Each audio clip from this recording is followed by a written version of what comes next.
It's like being awake in a dream, like watching a movie play out in my mind.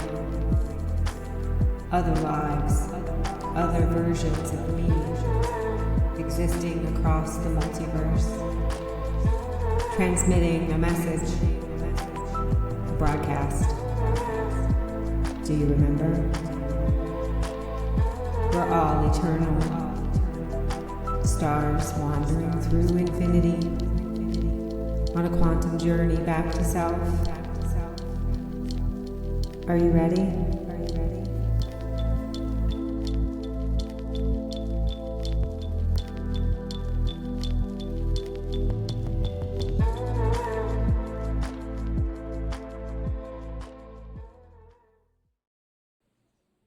Welcome to Channel 11. I'm Keysha. And I'm Hillary. And we are the lucid keepers of dream transactions. So this is our first episode here on Channel 11. And a brief description of what we're doing here is we have a longtime listener of Wandering Star, Alec, who has agreed to participate in this fun experiment with us. Now, Alec has a question that he has been holding in his mind. Keysha and I do not know what the question is, but together today we're going to channel a story that will undoubtedly answer Alec's question and bring through messages for not just Alec, but for us and for everyone that listens in some of the most mystical and magical ways. So thank you for being here and for joining us in our first episode here on Channel 11. We're happy that you're here, and I think we'll just get right into it. What do you say, Keish? Absolutely. Okay. Yep. Okay, close your eyes. Big breaths into your belly. Calling in all the great spirits who have gone before us.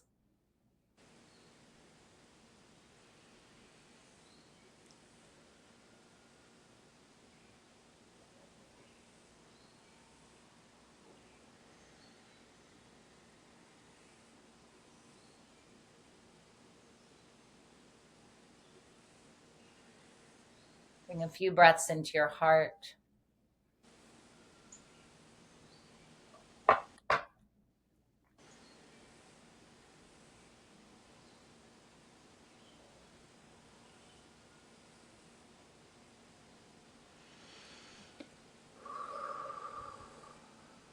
Few breaths into your brain.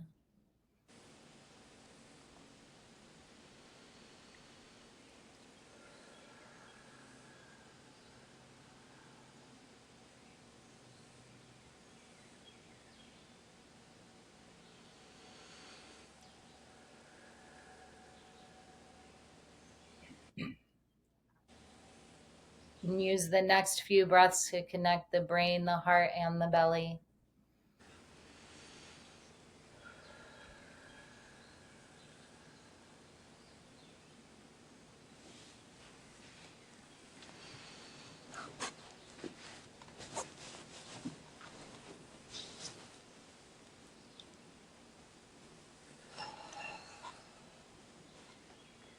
And a big breath into every single cell of your body.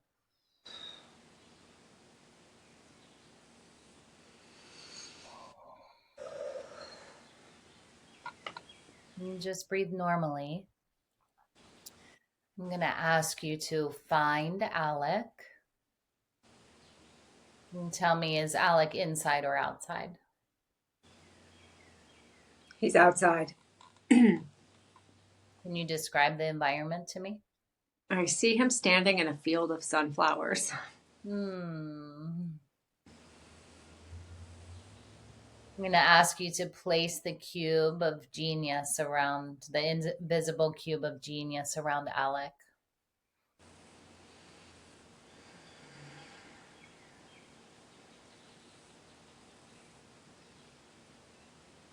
Is this field of sunflowers the place that has the most information to find the answers to Alec's question, or does the cube need to travel somewhere else? So I need to just tell you this as well.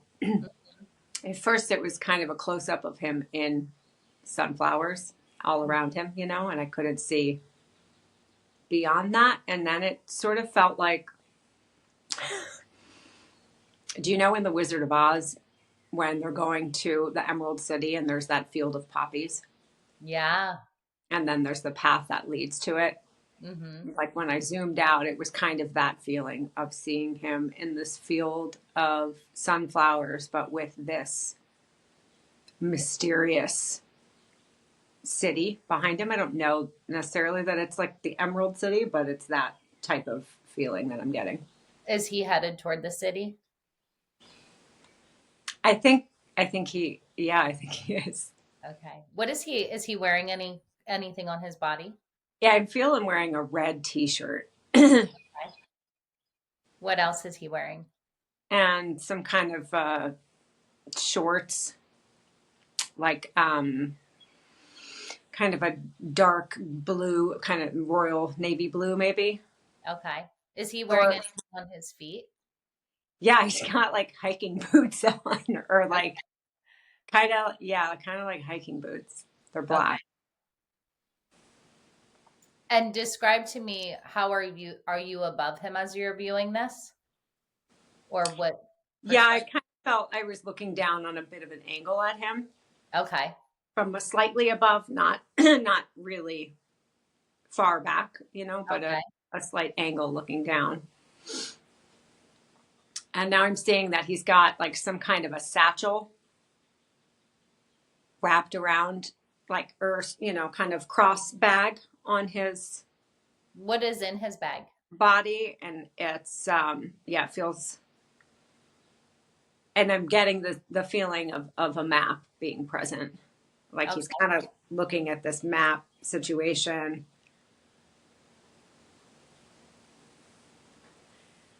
Can you take a And when I go in, so I kind of just zoomed in even closer to him to Okay. sort of look at what his vantage point from where he is would be.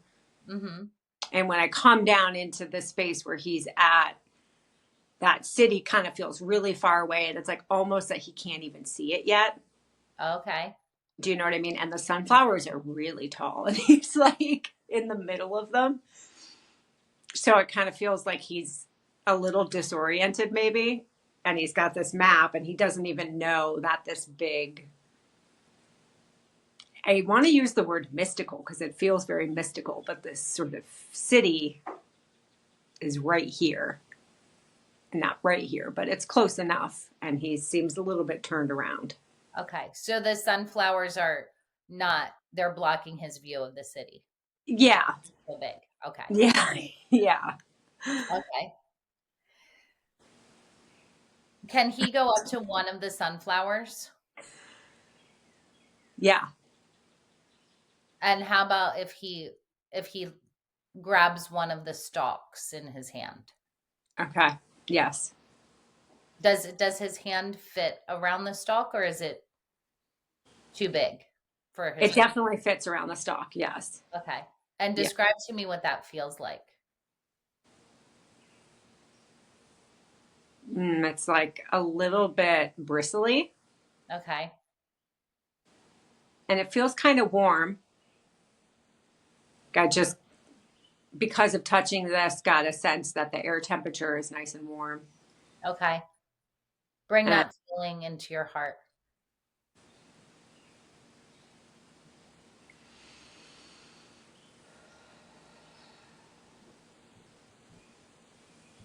And is there a path where he's walking?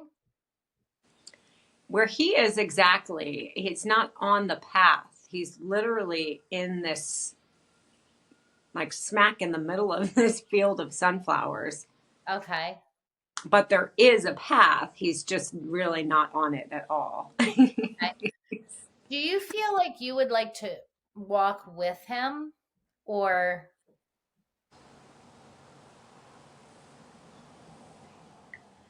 view him from above?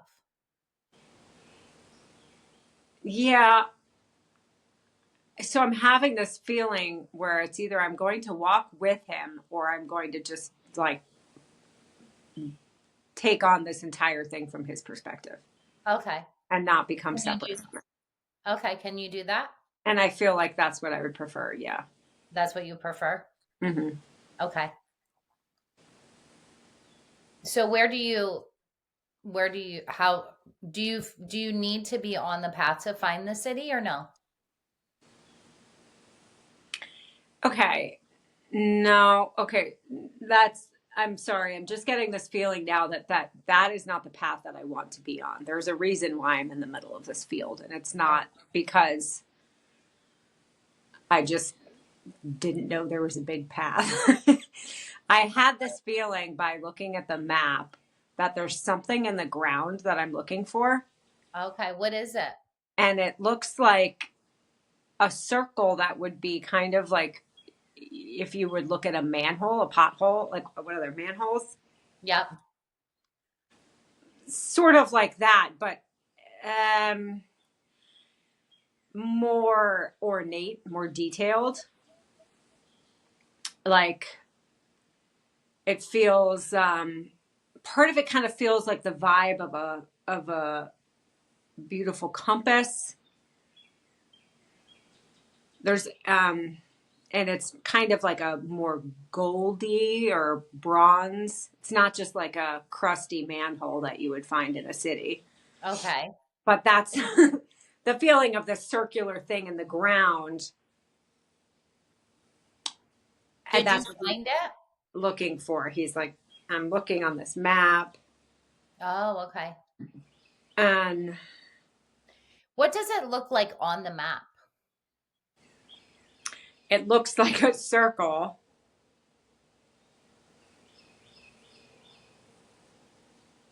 And it almost feels like a big part of it feels like a zodiac chart too, an astrology chart. Oh, okay.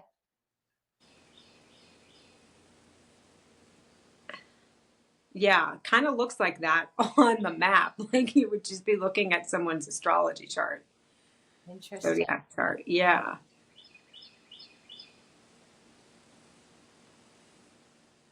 Are there any other markings, or how do you know where to walk?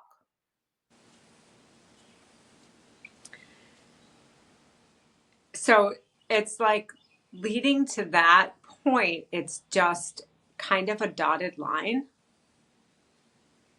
It's like, if you have your GPS on your phone and it's got you going on this line, and then if you're off of it, you're just kind of like your dot is over here or whatever.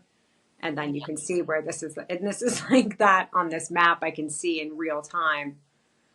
Like, here's the dotted line that leads to this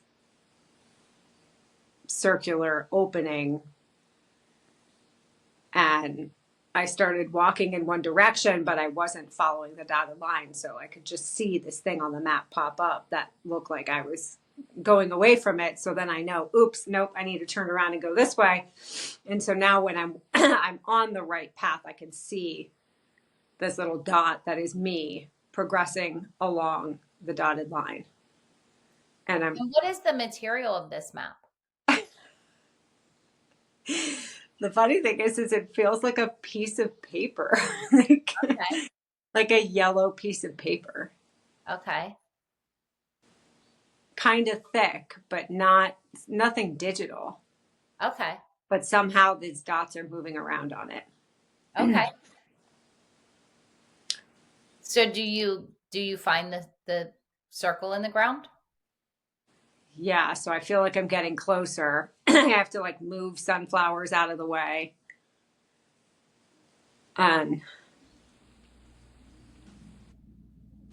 And now it's just like there's a small opening in the sunflowers where this is. And it feels the opening, the clearing at this part feels like it's only maybe 8 to 10 feet wide. It's not that huge. Okay. And it feels like it's been covered up with like grass clippings. Like there's something there, but somebody tried to just hide it by throwing like grass clippings all over it. Okay. And And what? I was just gonna say I'm gonna like kick them out of the way with my boot. Okay. Did you kick them out of the way? Yeah. Okay. I'm really curious before we do that. Can you pull one of the sunflowers down so that you're holding the actual flower? Yes. And can you, with your hand, describe to me how big is the flower in comparison to your hand? Is it huge or is it a really Yeah. The flower is like this big. big? Okay. Can you rub your hand over the top of the center of it? Mm-hmm. Describe to me that feeling.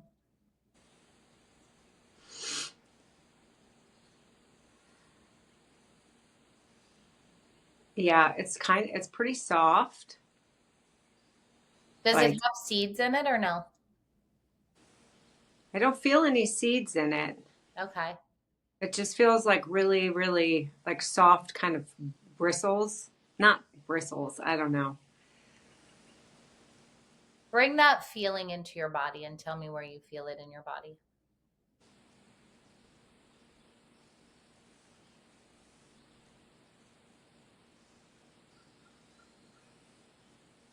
I feel it starting in my hands and moving up my arms.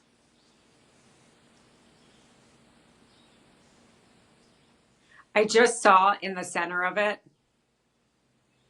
like looking at it like this, you can see the absolute perfection that it is, you know? Yeah. And then it was almost like I got a glimpse of the sacred geometry codes behind it that make it what it is. Describe that to me.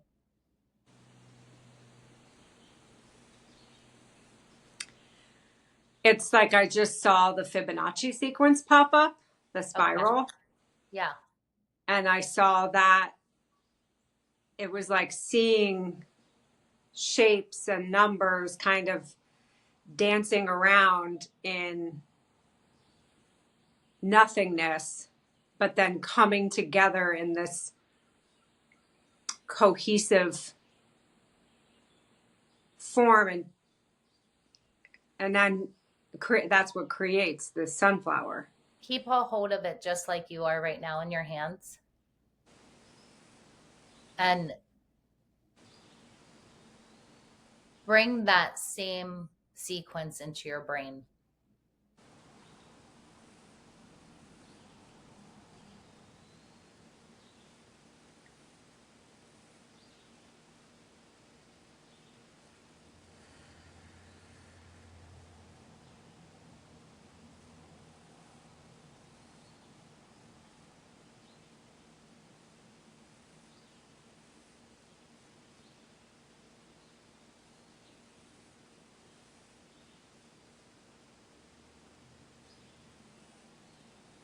Can you now bring it down into your heart?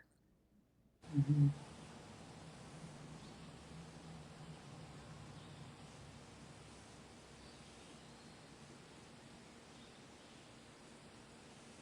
Is the flower still connected to the stalk or no? Yes. Okay.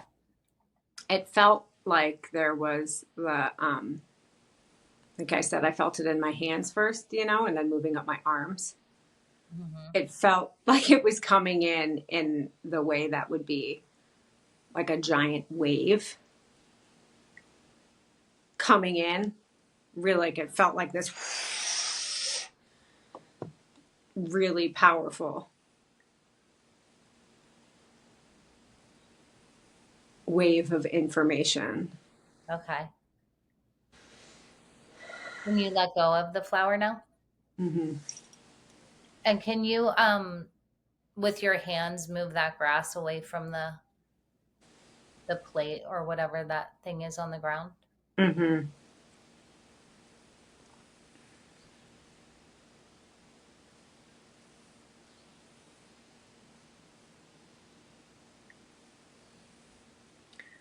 So as I do this, that I feel like this circular thing is about maybe 2 to 3 feet wide. Mm-hmm. And then in the center of it is a circle. And then around that is a bigger circle. Is this like carved, kind of like inlaid, Yeah, kind of? Okay. definitely. Yes, it's carved. And it feels, it's not gold. It feels kind of bronzy. Okay. Um, and then it's divided into segments, like it would be an astrology chart, that kind of thing, like the different houses. That's what it Oh, okay. looks like, Mm-hmm. you know. And then at the same time, I'm getting the feeling, and I'm not quite seeing it physically on here, but I have the feeling of do you know what the steering wheels on ships look like? Boats that kind of like they're Yeah. round, but they have the things that stick off of them. Yeah. It kind of feels like that, like there's something that I'm going to have to turn.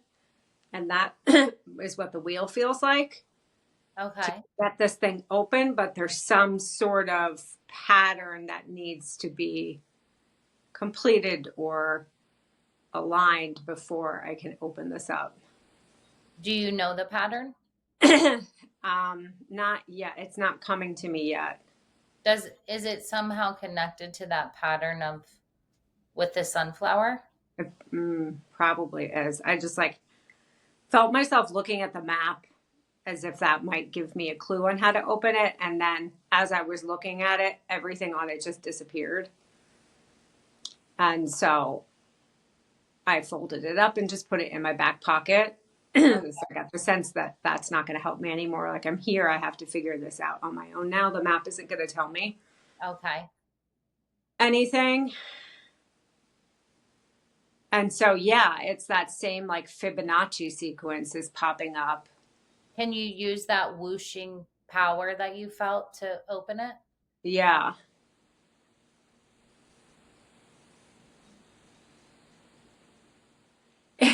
It's funny. It's almost like I have to put my hand on these different houses or these different segments.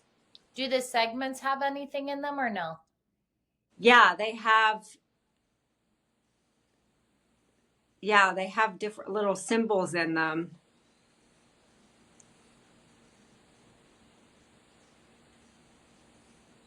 Can you point to one or find one and describe the symbols in just one of them to me? Yeah, I'm feeling like like here's the circle, and the one that I want to put my hand on first Mm-hmm. is there's a specific sequence. Okay. Is this one.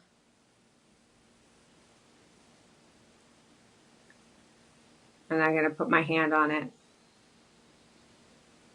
And I'm feeling like a symbol that looks like the pi symbol or Gemini.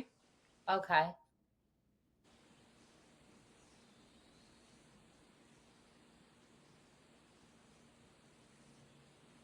And then I'm feeling a bunch of circles, tons of circles, circles within circles within circles. But very strongly, it's this feeling of, I guess if I'm feeling this as a zodiac or astrology chart, it feels like Gemini. Mm-hmm. But I'm also getting a strong sense of pi as well.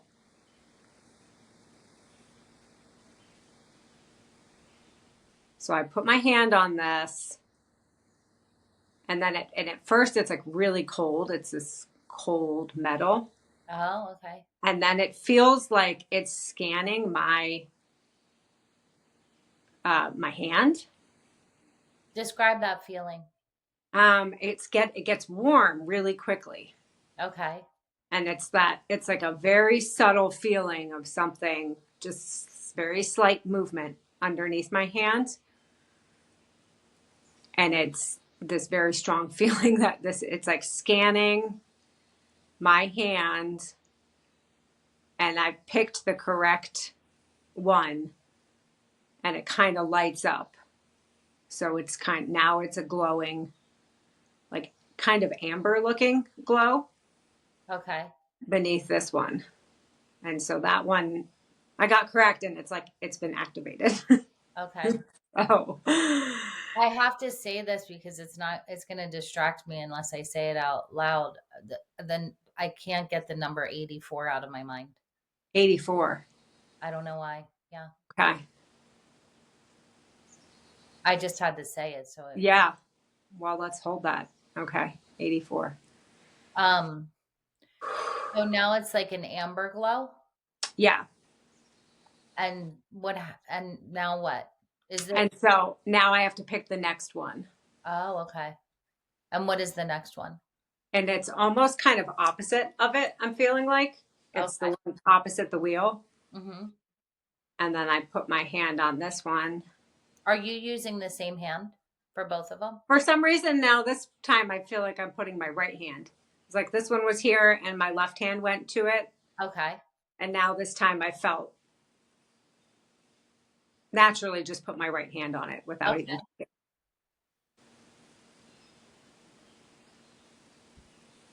And what are the symbols on that one? Well, this one I immediately got the ram, the feeling of Aries. Okay.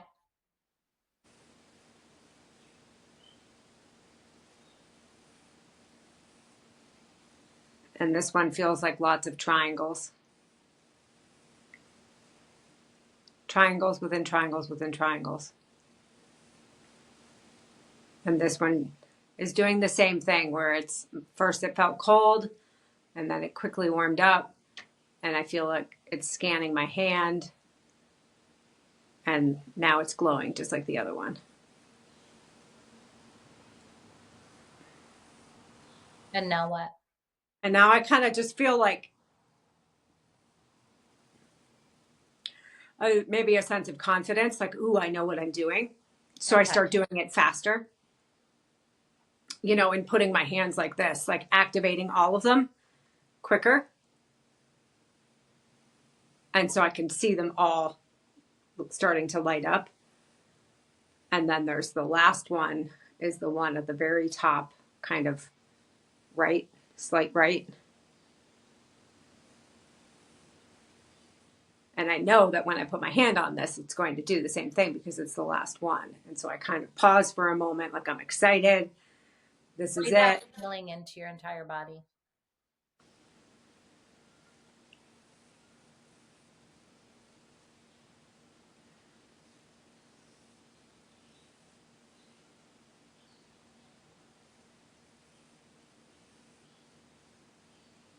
What are the symbols on that last one? It's the air. I think it's Sagittarius. It's like the arrow looking one. Mm-hmm.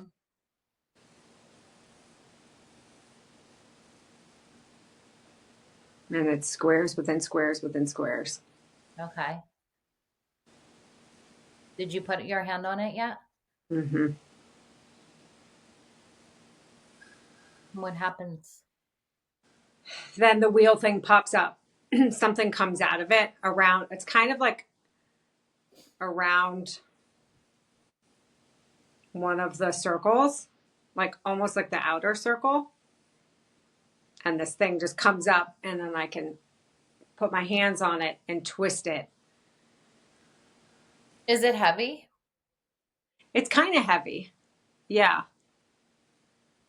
And I can twist it, and then it comes, like it unlatches, and then I pick it up and I put it on the ground. And then kind of lean my head over to look down, and I pull a flashlight out of my satchel. And it's like very narrow spiral staircase. Ah. And so I have like the flashlight, and I kind of scoot in and start walking down. It's a very tight, very compact staircase. How does it feel in there? It feels like it's interesting because it feels like this stairway is really narrow and kind of feels like constrictive.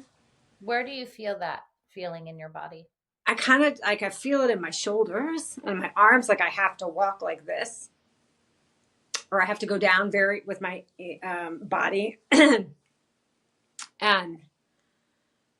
kind of scrunched in. But then at the same time as I'm going down, it feels like it's this long cylindrical spiraling staircase going down, and it feels like it's a long way down to where the bottom, the floor would be. But it feels like it's in this really big, vast, open space. So it's an interesting feeling of like constriction and then this big, wide open. Breathe both of those feelings into your entire body. The expansiveness and the constriction.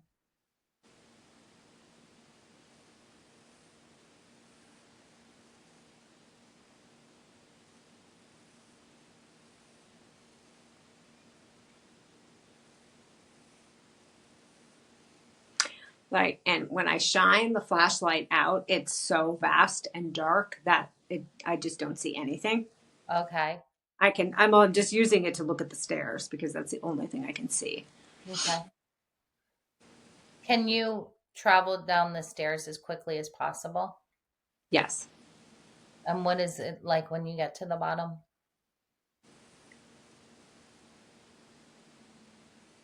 It's,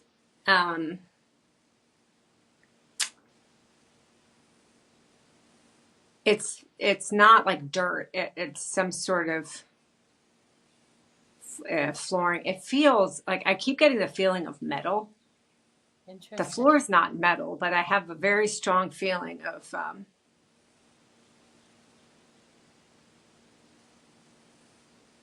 like stainless steel, or Can you smell like anything? it's not a natural space down here made of dirt. You know, it's not like I just came down into the earth into a dirt floor, and it's and then I just got the feeling of big fluorescent lights. Like suddenly they all just came on, and I look up and it's like those long cylindrical fluorescent lights with that like horrible lighting. Okay. And they came on, and the ceiling is like almost like what you would feel like in an industrial warehouse. That's kind of the feeling I have down in here. Mm-hmm. And what is the floor like? It's kind of just like a white linoleum. Okay. Are there lots of these lights on the ceiling or no? Yeah, it's like this huge space, and I just got this weird feeling of people, and they're not in like lab coats, okay, but they're wearing white. Okay. Can you describe one of the people to me? Is it a male or female? I don't know because they have this like weird mask on their head that's it's like almost looks like a gas mask. Oh, so it is covering their face? It's their whole face, and there's just like tons of these people down here. Mm. What are And they? they're like conveyor belts, and What are they doing? I don't know. I just feel them like walking around, and they all walk in a similar way. Like they have this very specific kind of rigid, and now I'm like wondering if they're robots, if they're actual people, humans, or if they're. Can you go up to one of the conveyor belts? Yes. Is there anything on the conveyor belt or no? Yeah. It's just these like black boxes. Are they all the same They're all exactly the same. Okay. What is in them?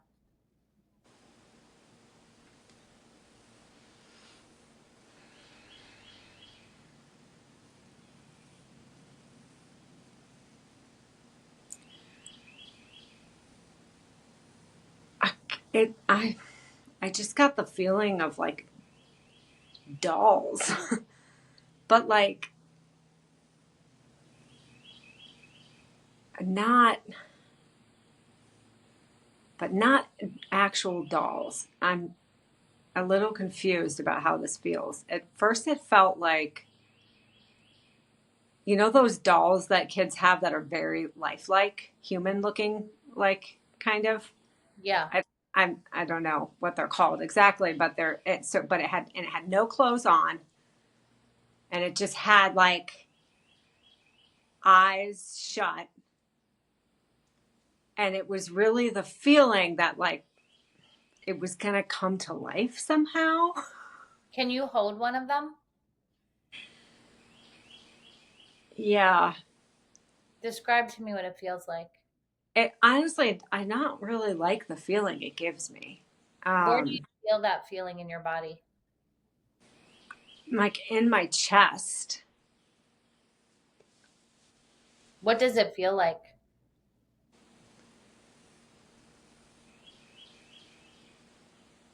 Something's like really off with it. Describe to me what you mean by that. It's like it's like sorry, I have to figure out how to explain this. Okay. Don't apologize. It feels like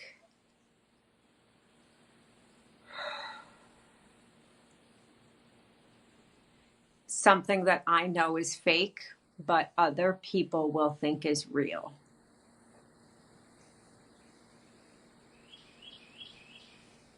It's something that is trying to be it's weird because I have the feeling like these are just going to try to be passed off as real humans, but they're just these weird dolls, and I know it. Okay. But other people are going to think that these dolls are real babies. Okay. And I look at this thing, and it's just this sort of like creepy, lifeless robot looking thing, and its eyes kind of come open, and it just like it's creepy. Can you are these men and women down here working or no? Are they humans I working or don't think that they're humans. Can I you think that they're robots. okay. Can you stand in front of one of them? Yeah. Describe to me what this being So it's got like this, it's like a white, um, it's like a full body suit, you know, and it zips up the front, and then it's got this white hood, and then they have these like weird black masks that kind of at first look like a gas mask because it covered the whole mask. That was the sense I was getting. okay. But now it's just like a blank black shield. Is it like a screen or like a actual like is it like fabric or is it a No, it's like if you were to look at the front of a motorcycle mask, that just was. okay. Does it Um, come up? Does it lift up or no? yeah, and I just was looking at it, feeling like, ooh, I should definitely lift up the lid on it or like this thing. And it's just like a control panel feeling that I'm getting. Okay. So they're definitely things are all robots down here. I don't think there's any people down here. And they are putting all of these creepy babies into and the back boxes are just like going down these conveyor belts one after another. Do all the babies look the same?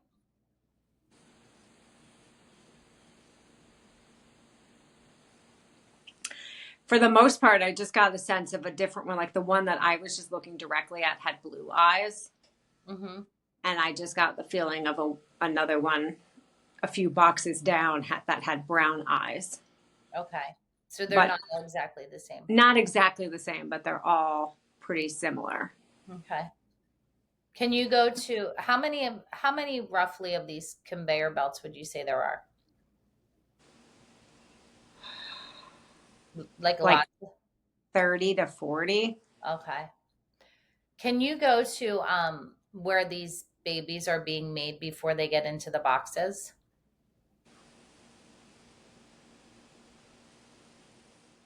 Yeah, it feels like a level above this.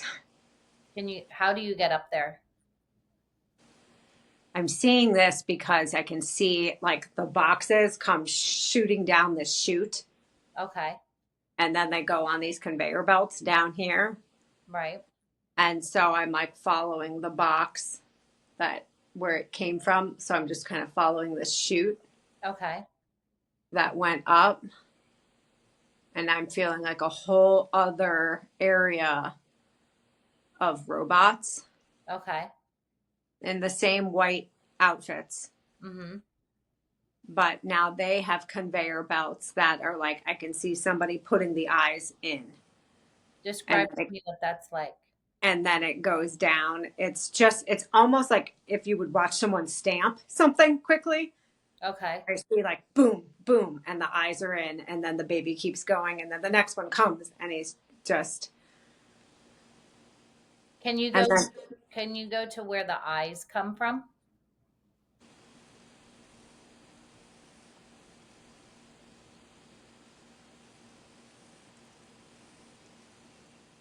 Yeah, that's interesting.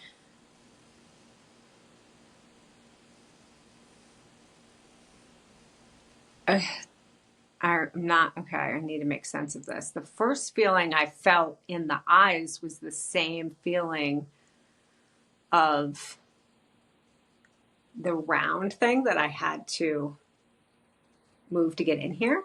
Okay. Was like I saw inside this eyeball, Okay. and it's a small little. They don't feel like plastic. It's more of a feeling of ceramic, glass or ceramic. It's not plastic. Okay. I don't know exactly what the material is. But then I saw all of this like information going into the eyeballs. Hmm. And then I got this very strong feeling of that same pattern. But there's something about an absurd amount of information is going into the eyes. It's almost like that's the information center for this entire for the whole doll. Okay. It's like encoded in the eyeballs. Okay. Can you like where are these eyeballs? Like what is there like a machine or where does like the material come from? Who Yeah, makes who makes the actual eyeball? I see it in this big round thing. Almost looks like it would be like a giant gumball machine. Like this big round glass thing over here, and it just shoots out these round balls, and when they come out of that, they don't have anything to them. It's just this sort of there's like a hinge on it that opens up, and then when you open it up at first, it's empty. There's nothing in it. And then it feels like this teeny tiny microcomputer situation is implanted in it. Mm. And the way that it looks, though, it's round and it fits inside the eyeball perfectly. And when I look at it, it has that same feeling of the round pattern that I Where had does to. the microchip get made?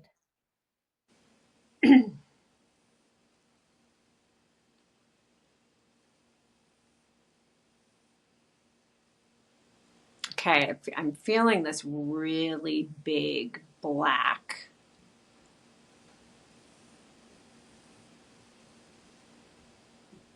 It's like a huge machine. And Describe it to me. oh, it's super big. I feel like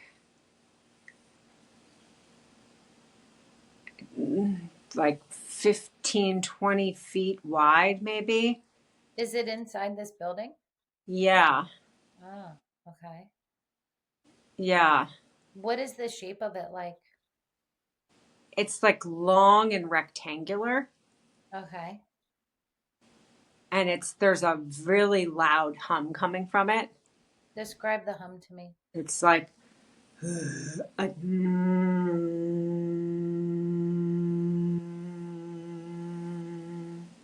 Where do you feel that when you do that in your body? on the top of my spine, the back of my neck.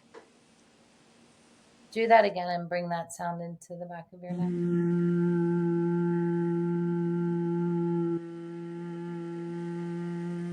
Are you standing in front of the machine? Yeah. When you make that sound, are you able to connect to that machine? Yeah, I'm seeing like these little teeny, I don't know, they're like microchip computer situations. Like they're fed into this thing blank with no information on them. And the humming is the generation of like all of this. Like this thing is generating obscene amounts of information and implanting it into these things. Where is it getting the information from?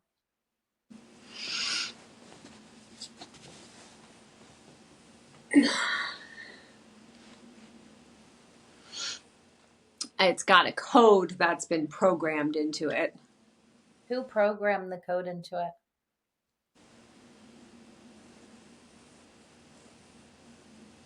I'm feeling someone sitting at a computer. Describe that person. Is it a person or no? It is a person. I'm not getting a full sense of them yet. I'm feeling like this, like black keyboard, normal looking desktop computer. Does it Thick, look like a male or female? I'm getting male energy. Okay. Yeah, like pens, a stapler, a very normal office feeling. Okay. A cup of coffee right here. Okay. Can you smell the coffee? Yeah, it smells really bad. Like, and it's in a styrofoam cup. It's like gross, gross coffee. Okay. Black keyboard? Black keyboard. And there's a picture of a dog. What kind of dog? It's like a little, I don't know, it's a very tiny dog. What color is it? But it's just like a close up. It's like almost feels like glamour shot style, you know, like you would take the dog to get professional photos done, and it's this like soft close up of this dog that's got like light brown hair, and I feel like little barrettes in it or something. Okay. It's kind of funny because this feels like a pretty like sterile and masculine place, except for this picture of this little dog. Okay. And it's got the same really bad lighting in here. Okay. Are And there it's any, not a big office. It doesn't feel fancy. It just kind of feels like it's just like random. I get the feeling of somebody that's like really lonely, really disconnected from society. does this person feel younger, middle-aged, or older? kind of like middle-aged. Okay. And this is where the information for those computer chips comes from? Yeah, it feels like this guy that has this energy of like being slighted in his life or feeling like an outcast. Mm. And has a bit of a chip on his shoulder about it. And like there's a slightly sinister vibe to him, but it's coming from this place. It's coming from a place, obviously, of like, pain and deep sadness. But there's like some kind of revenge energy that I'm getting from him. What does he look like?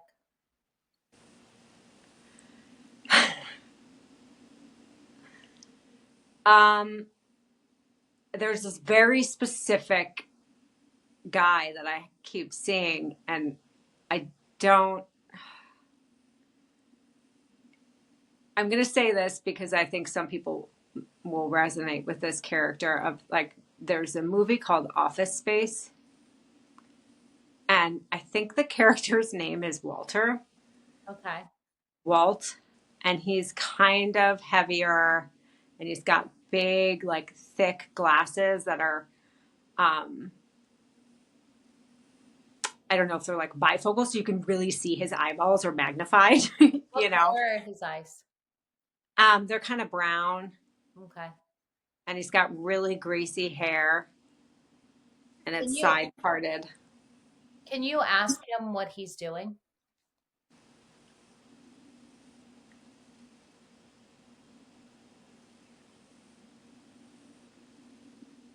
I just felt him saying, like, I'm showing everyone how smart I am.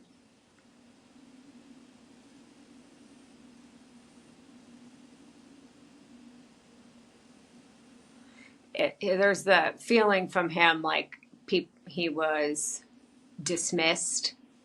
His ideas were dismissed.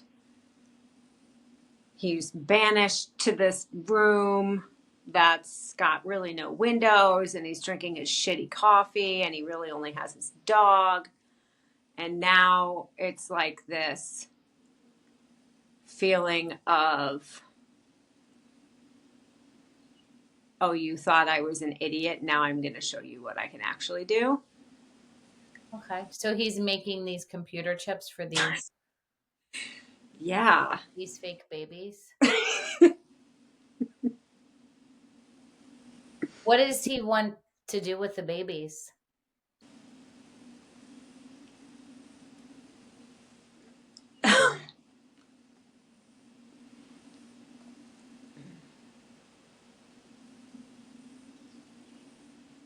Okay, I'm feel like I'm just following the progression of this whole thing now.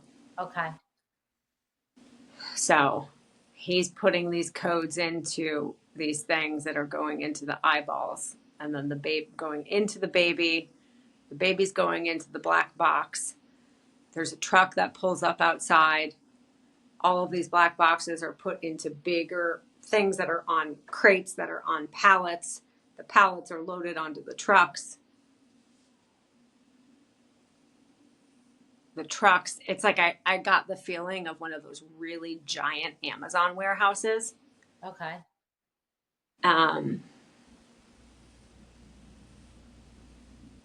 The trucks take them. I have a feeling of just some sort of big box store. I don't like Best Buy came into my head immediately for some reason. Okay. Do they sell the babies in the box or did they take them out of the box? No, the babies are sold in the boxes. It's got this sort of like modern, sleek look. Can you see the baby through the box or no? No, that's what I'm trying to make sense of. Like, why would anyone buy it? Like, Does it have any writing or how do people know what they're buying?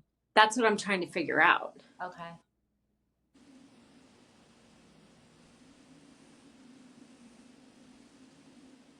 Okay, there's something else there's something happening with this whole thing.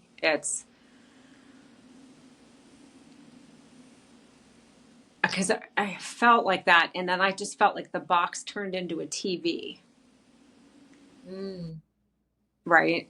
okay. And the box turned into like a TV or a computer screen. I'm getting more the feeling of a TV. And like the baby just disappeared. That's strange.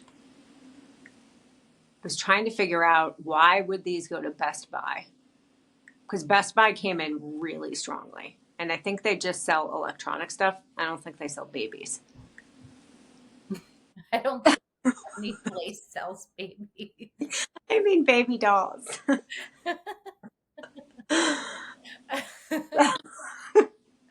Well, I think it has something to do with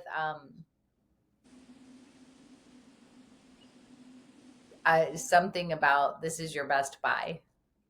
Yeah. And it feels like there might be some sort of connection to the programming that happens when people are watching television. I mean, absolutely. Yeah. It's like this brainwashing operation that's coming from this dude that's like stuck in a shitty office room drinking styrofoam coffee. Yeah. So, can you see what gave him this chip on his shoulder? Can you ask? Yeah.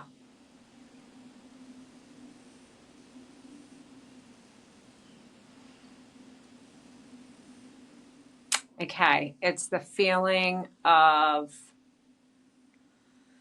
I'm feeling breakthrough from him, discovery, big breakthrough, big discovery.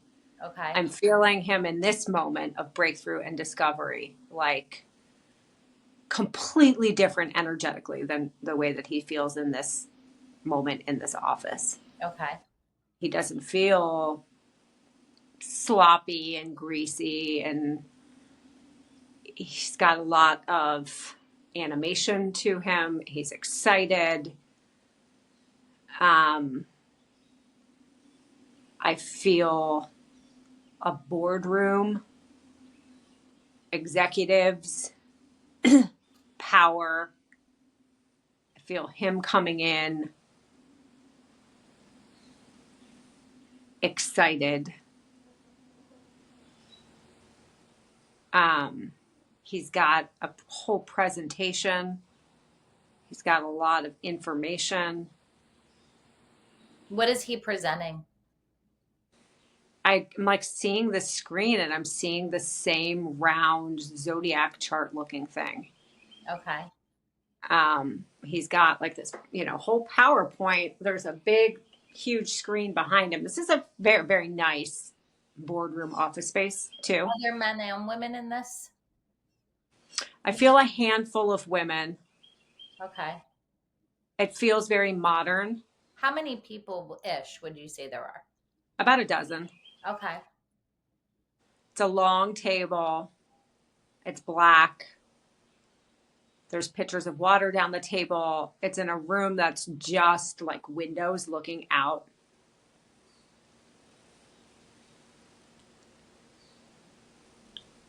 So he is presenting something that has that same sort of information. Yeah, it's like he's really excited about this discovery. And What is the discovery?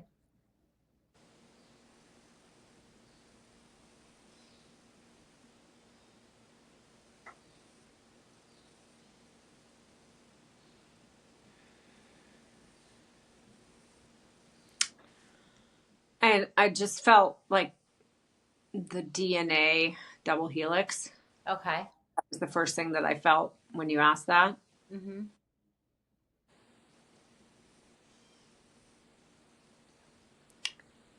And I felt the word cancer.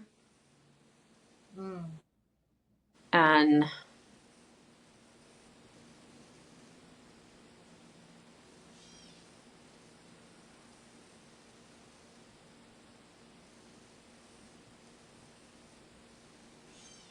Like cancer as in the disease, as in the illness, or cancer. or it's kind of like the feeling of both.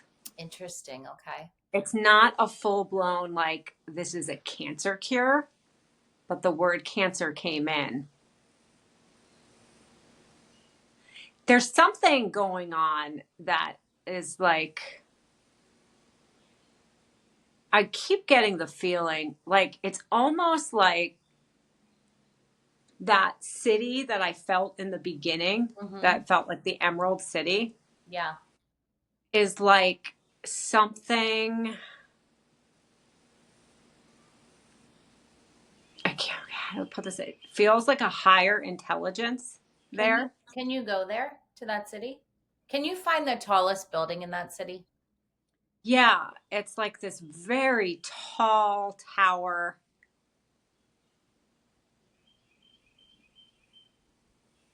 What is the shape of the tower? It's very skinny. It feels round. It feels a lot like the feeling of that spiral staircase, Okay. but really tall. And then when it gets to the top, it comes into this tippity point. What is the building made of? It's like tiny crystals or something. What color is it? It's so white, it's gold.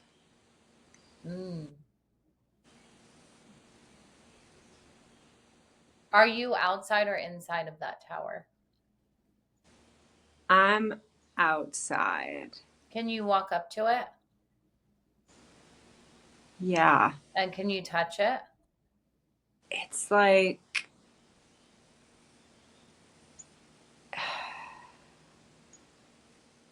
it's like almost not there.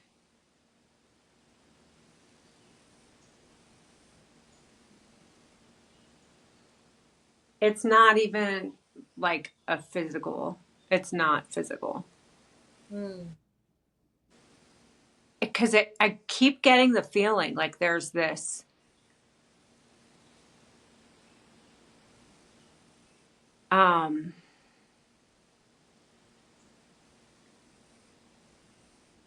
this other intelligence or something, and it's not like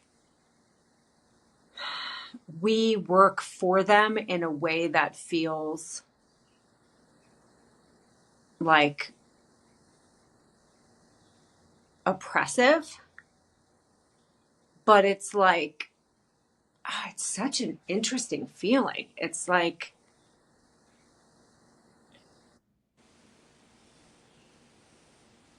Is it by us simply doing things, it gives them information? yeah, and it's like it keeps coming to me in these very fleeting feelings. Okay. And then I feel like I can describe it and then it goes away. And I'm feeling right now like I really can't even describe. When I was in that boardroom, that was when I felt it the strongest. Okay. And I was, because you said, where did you get this information from? Is that what you asked me? Uh-huh. Because that's when it came, I asked you where the chip on the shoulder came from. where the chip on the shoulder came from. And I had this feeling like I was getting direct information from this higher intelligence. Okay. And it's not this feeling of like aliens or anything. It's a very, it's a feeling I've never really had before. Where do you feel it in You your know? body? I feel it like all from my shoulders up. Really allow yourself to bring that feeling in.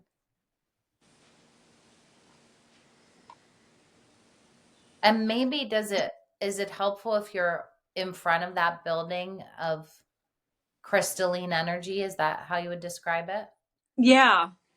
Okay. So allow that feeling, and maybe even in the same way as connecting with that sunflower, bringing in this new feeling.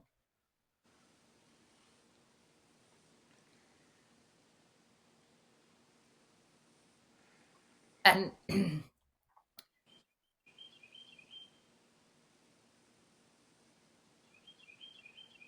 standing there and allowing it to come down to the lower part of your body and down through your feet into the ground.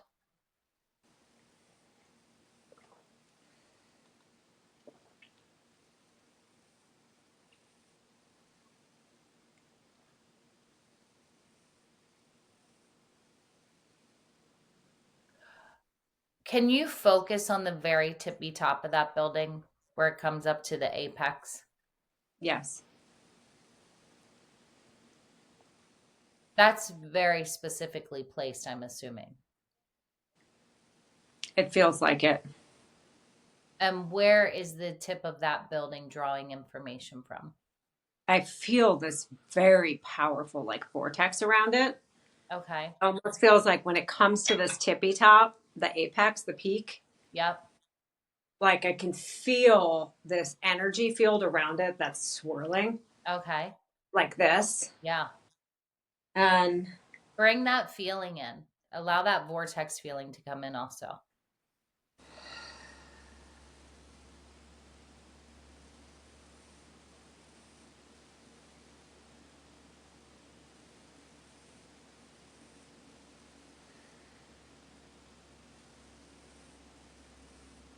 I'm curious, as in that meeting, when he's presenting this information, because you said it was a breakthrough moment for him, right? yeah, But because this is where the chip on the shoulder occurred, I'm assuming the people at the meeting were not very responsive. Is they that were not receptive at all to his. or receptive? It feels like he's directly downloading information from this higher intelligence, obviously. Mm-hmm. And he's got this brilliant idea. Which is what?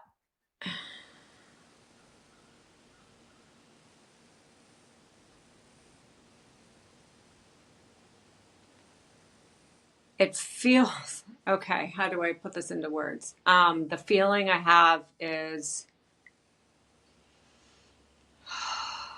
the first thing that came through was literally just this big key going into the keyhole Okay. and this unlock that felt like this huge release. What is releasing? It's like this pent up energy that feels like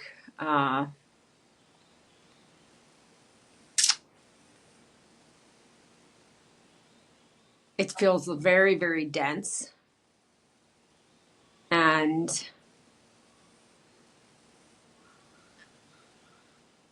yeah, I have this like heavy feeling of like a ball and chain kind of. Mm-hmm. And then that's this feeling. So it's this feeling of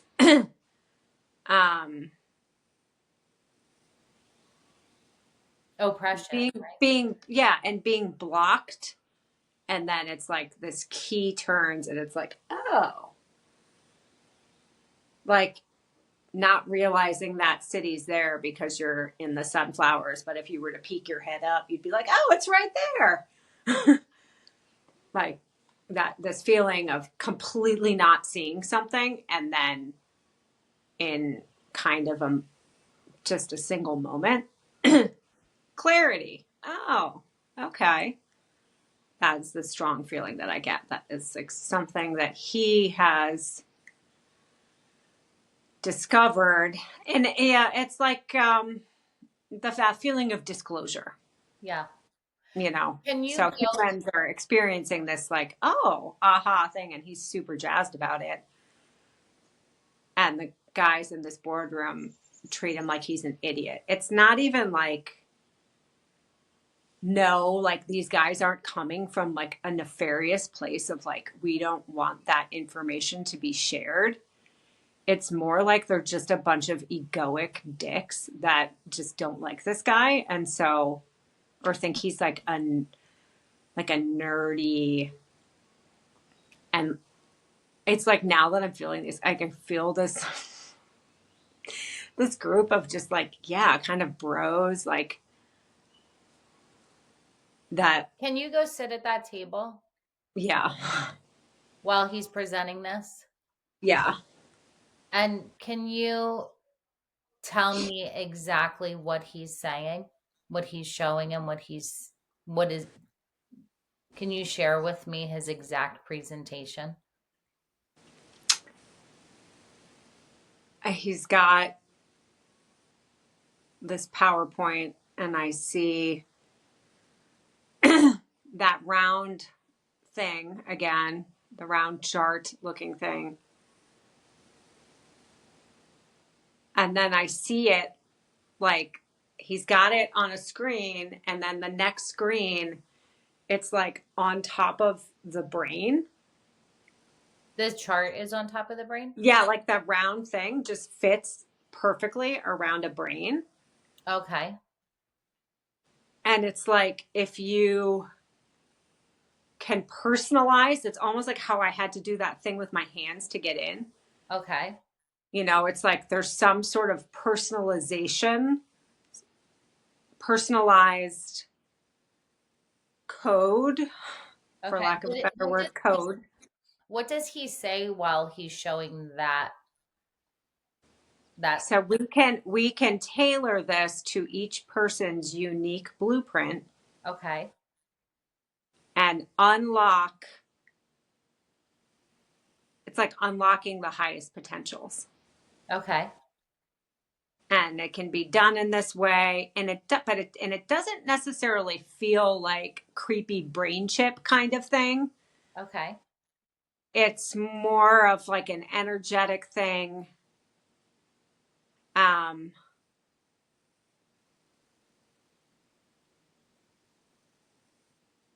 Yeah, it's like I'm feeling all of these like zodiac signs and other symbols. I'm feeling the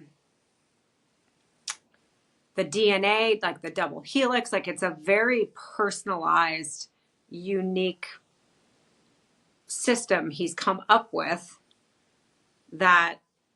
And it does not feel creepy in any way, shape, or form. Like we're implanting chips in people's brains and making them part robot. None of it feels like that. Okay. And then I have the feeling of now being in one of these guys' bodies that's sitting at this table. And he's got like one of those kind of stress ball things in his hand. Mm-hmm. And he's just like throwing it up and down in his hand, and he's kind of slumped, and he's rolling his eyes, and he's looking at his buddy at the other side of the table, and they're both just kind of like rolling their eyes at this guy like, Okay. Can you have that guy? Can he, the one who has the ability to do this, the man who's presenting, yeah. can you have him do this to the guy who's throwing the ball? Can he use him as an example?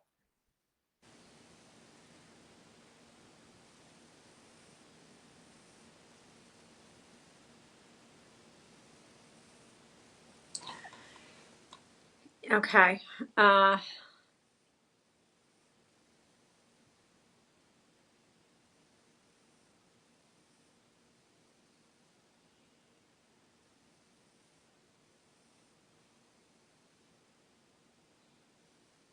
Yeah, he's like putting all of this information into this computer Okay.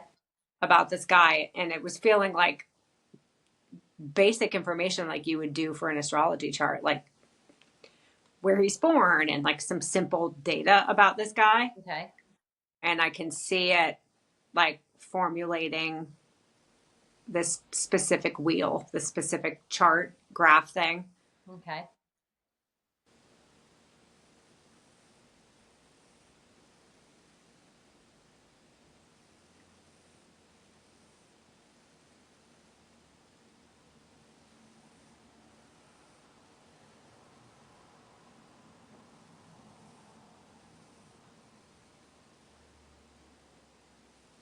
And there's like there's something about it with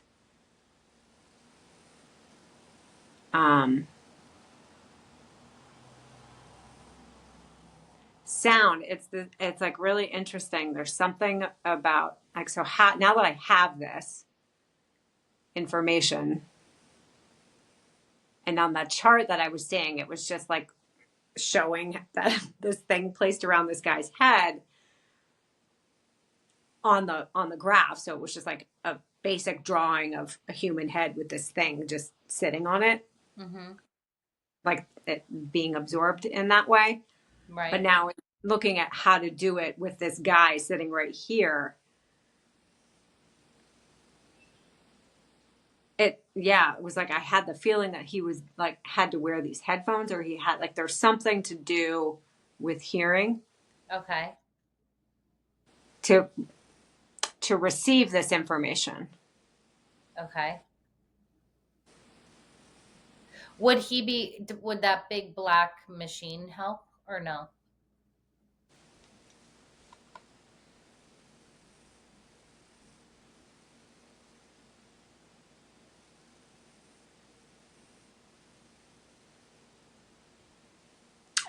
No, I feel like I don't think that that's helpful in this. I feel like that came after this. There's something I'm getting like really stuck on with consent. Mm-hmm. And like this thing of like, what if this person doesn't consent to doing this, then what? Even if I believe it's for their highest good. Can he find somebody who does consent to doing it?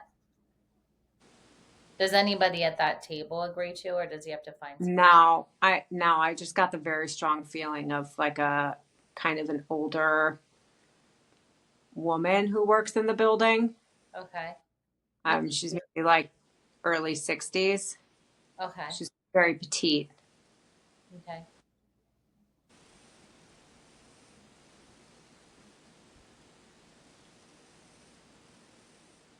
Yeah, okay. And now I feel like it's okay because she's willing to do it. Okay. All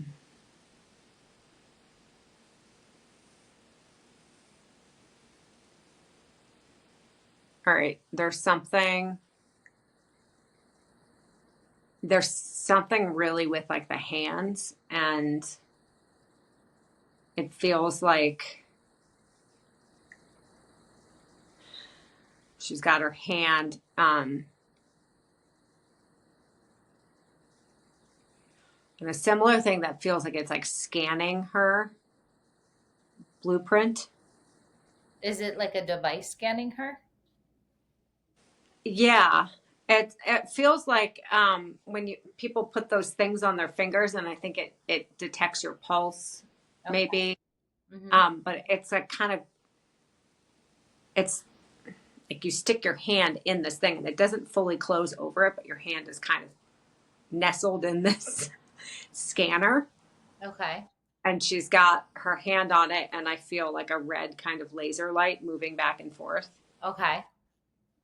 And I feel like some sort of, it's that humming again, but it's not the deep, that really intense droning of that big black machine. It's a lighter, like,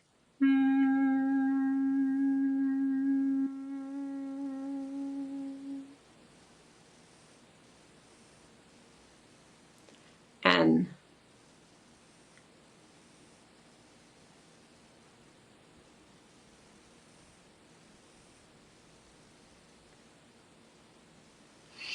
it, Does she feel this information coming into her as it's happening? yeah, she does. Do you notice a difference in her observing her? Yeah, it's like it's like I can see that thing like just in like I did in the chart. Mm-hmm. Like it's a holographic thing coming down over her head. Okay. Almost like this weird helmet thing. And then there's the like humming, buzzing, and her hand is in this little scanner.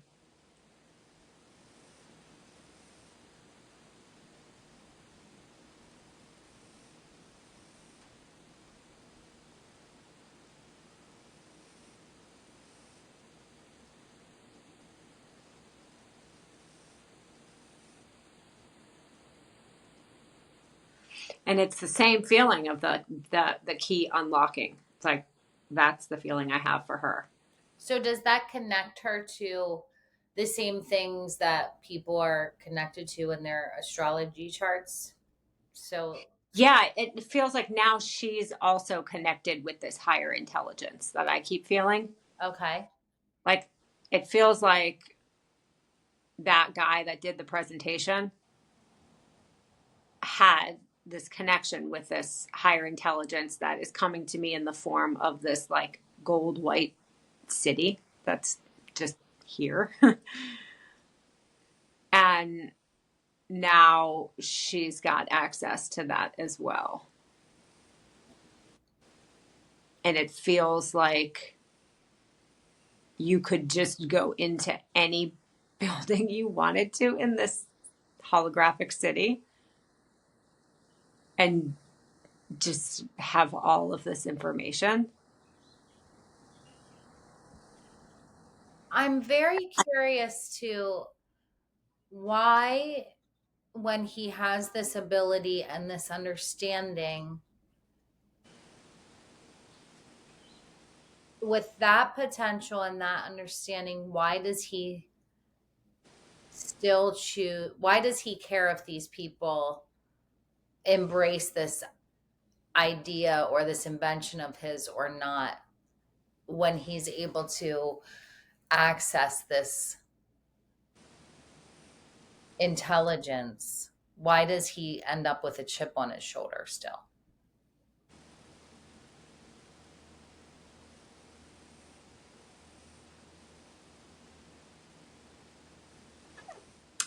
Well, the first thing I heard that just came in really strong was because he's human.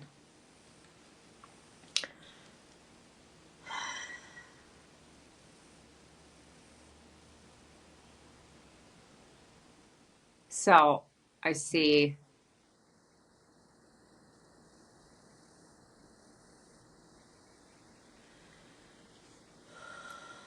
Okay. He does this presentation. He's laughed at and he's mocked. And then he kind of gets moved from this area where everyone else is working to just this like remote room where he's by himself.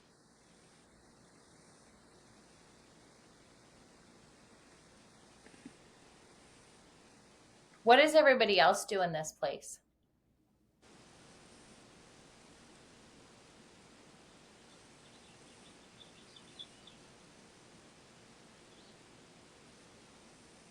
It feels very much like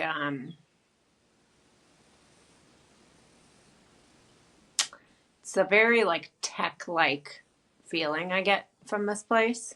Okay.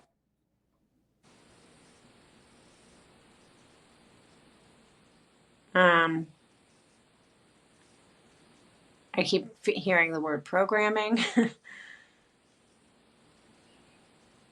And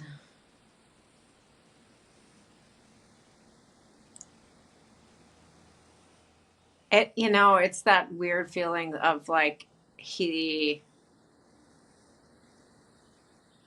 there's that sense of,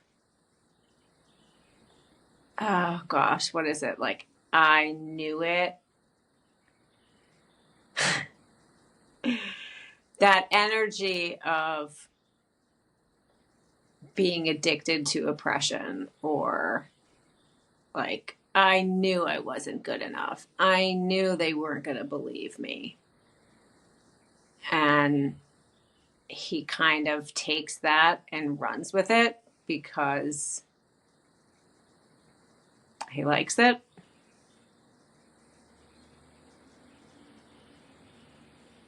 So, did he build that place underground?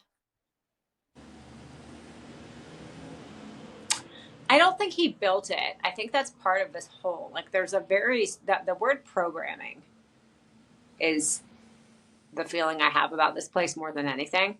Okay.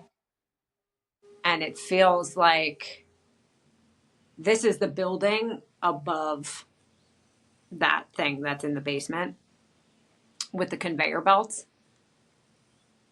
You mean the crystalline building? No, that's sorry. So that's just that crystalline thing is just everywhere. Oh, It you feels mean the like. office building? Yeah. So the office building that we're in Okay. is directly above that underground conveyor belt robot area. Okay. Hmm. And so he didn't like build that entire thing. He just there's a form of manipulation or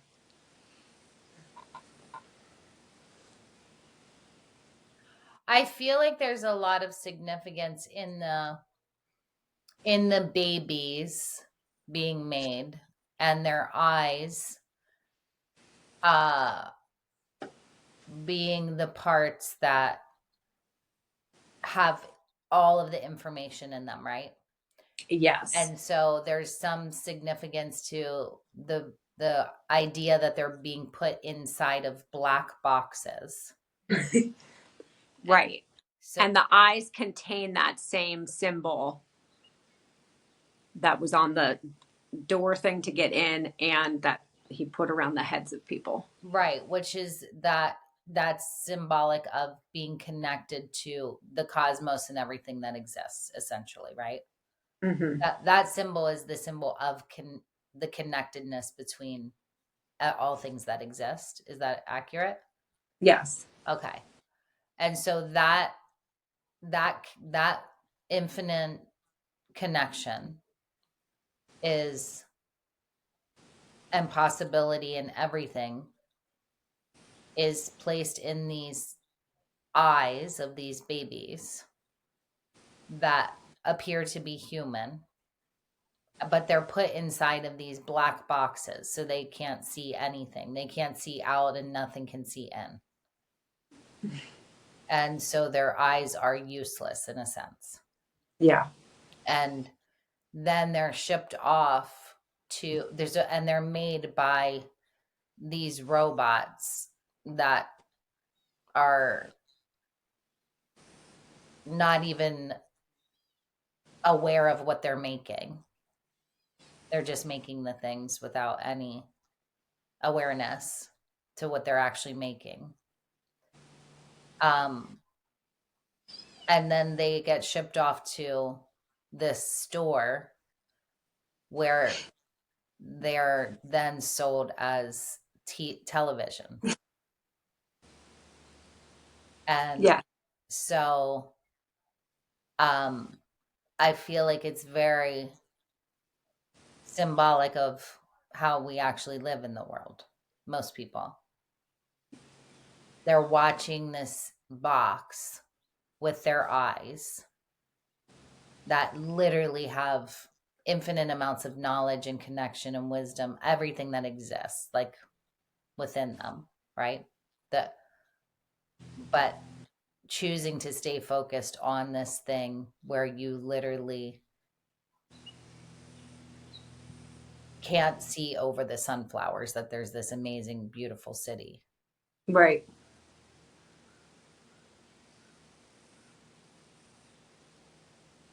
It seems pretty straightforward, right? I mean, yes, it is very straightforward.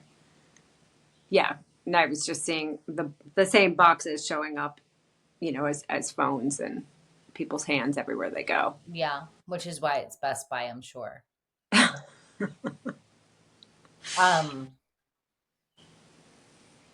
Like Best Buy is replacing that city, essentially. Yeah. The city is the highest potential. Yeah. Yeah.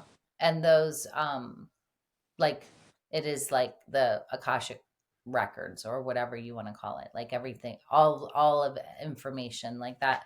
The crystalline energy that carries all information is symbolic in that.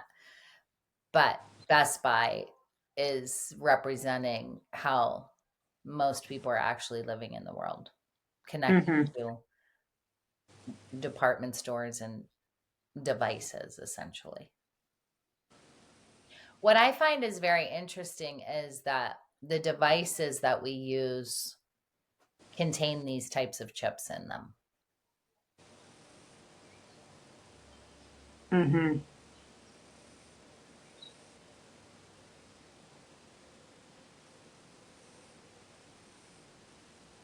I feel like there is definitely something more to understand about the actual chip, the material of that chip, that ceramic glass, whatever that material is probably material that is used in actual technology, Right. crystals and things and minerals, Right. all the elements like that. Material itself is probably significant in some way. I mean, definitely. Definitely. There's something.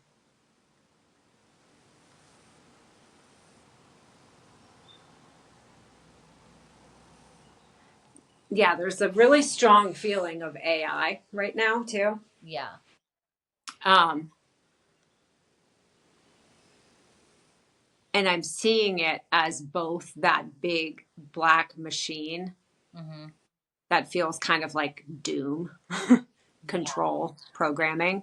Mm-hmm. And then I'm also seeing it as that holographic city. Yeah. Yeah. And I feel like that could be also the constriction and the Mm-hmm. expansiveness. Mm-hmm. Mm-hmm. Yeah. Yeah.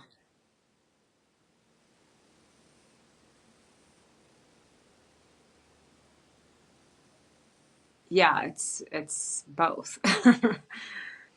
um, Yeah. I mean, it really is the same as being lost in the sunflowers, right? And because it's not lost in like some barren desert where you're dying of thirst. You're in this beautiful place surrounded by joy and sunflowers and all that they represent. yeah. And so the distraction isn't necessarily doom either. Like the distraction can be things of beauty, right? Mhm. Um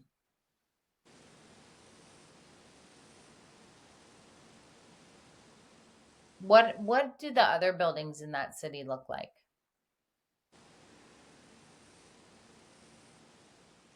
There's something that's like a round. It's giving me the feeling of like the Colosseum or Okay. like an amphitheater, a big round open air, open top. And what kind of events take place there? And so, I mean, is it a place for events, I'm assuming? yeah, it feels like it. Okay.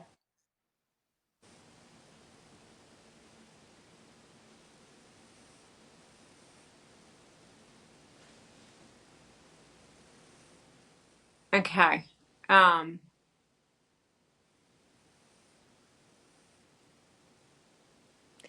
there's a big part of how whatever happens here is activated by sound. And the same thing is showing up. This circle, I'm seeing like people sitting in this whole thing, or just like the energy. I don't actually necessarily see physical people, but I feel energetically like there's an audience Okay. and it's full. All of these, so circular rows going around and around. Mm-hmm. And then energetically, they're each divided into these same sections, just like it was on that door. Mhm. And each section has to make a different hum.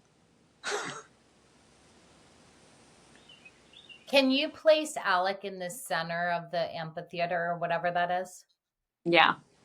and have everyone section have that sound begin with all of them? Mm-hmm.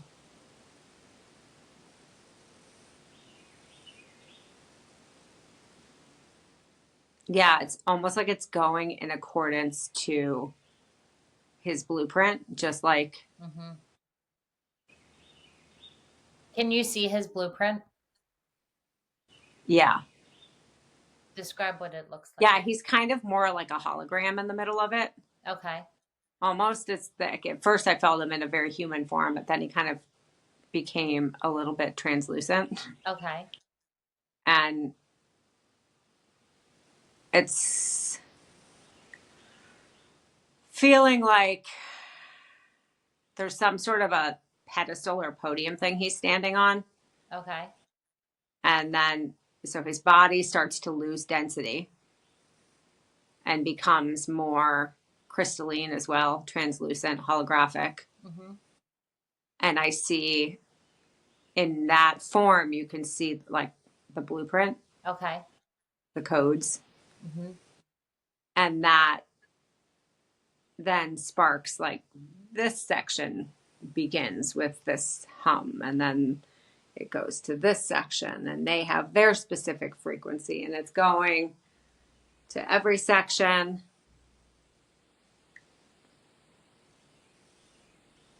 Can you read a part of his blueprint that could help him, the part that would help him in the very best way possible in this moment?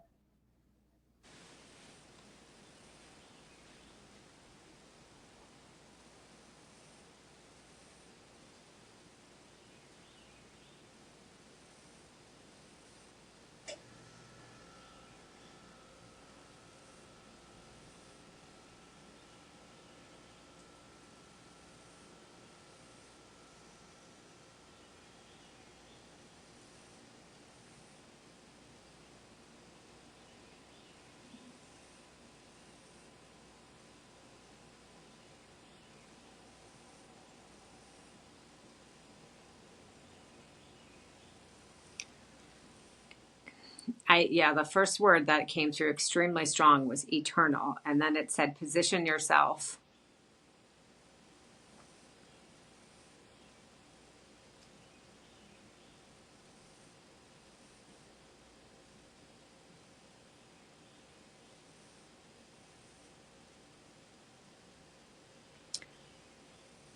Position yourself, and that's, I see him standing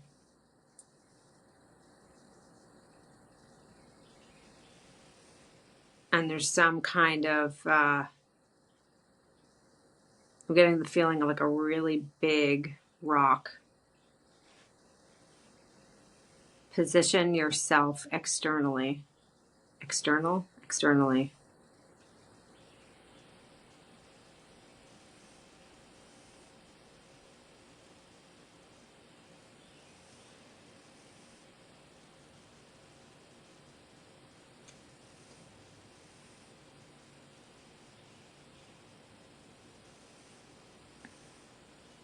Position yourself externally. And then it's like, remember the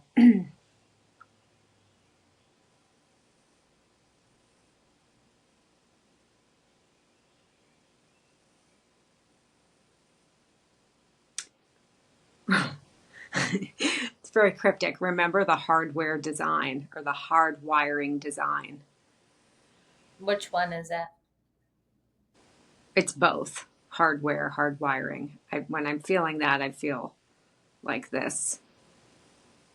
It's the feeling. Position yourself externally. Remember the hardware, hardwiring design. Yeah, that feels very much like the blueprint. Remember the design of the blueprint. Yeah. It's And repeat it. yeah, It's accurate. yeah. Can you read it again? Position yourself. Well, I have to say that first word is eternal. Oh, right. That just came through on its own. Eternal. Okay. Position yourself externally. Remember the hardwire / blueprint design. Repeat it one more time. The field.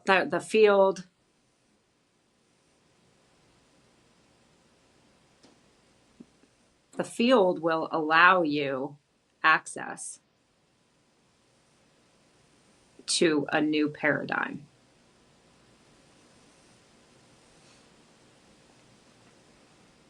Position yourself externally.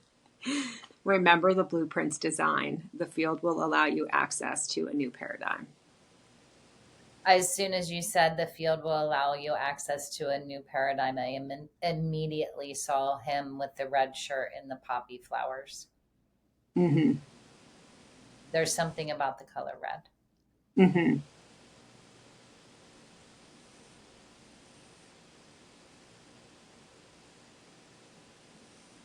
Anything else?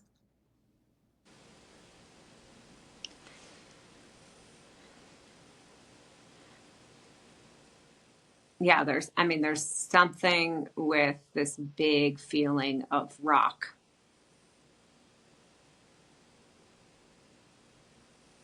Crystal. It's like a very much a feeling of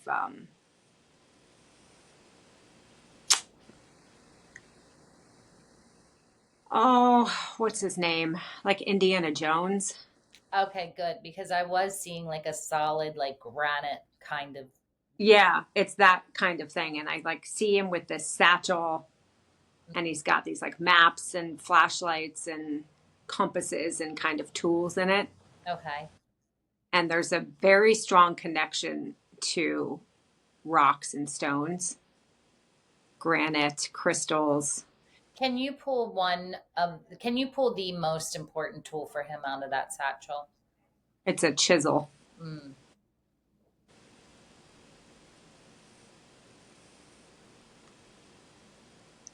I just saw him like tapping this chisel into a rock, and pieces are crumbling away. And then he gets into the middle, and it's a big eye.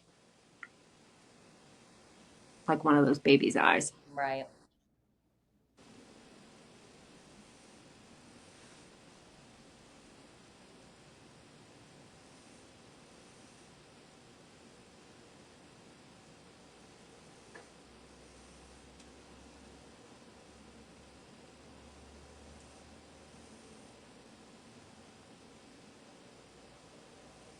Anything else?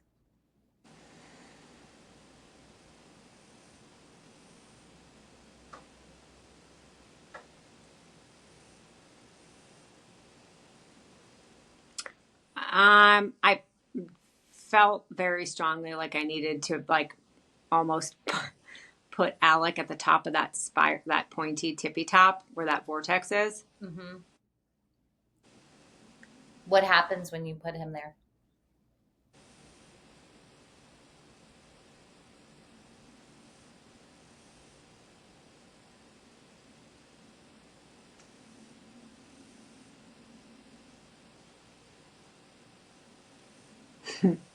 The key unlocks.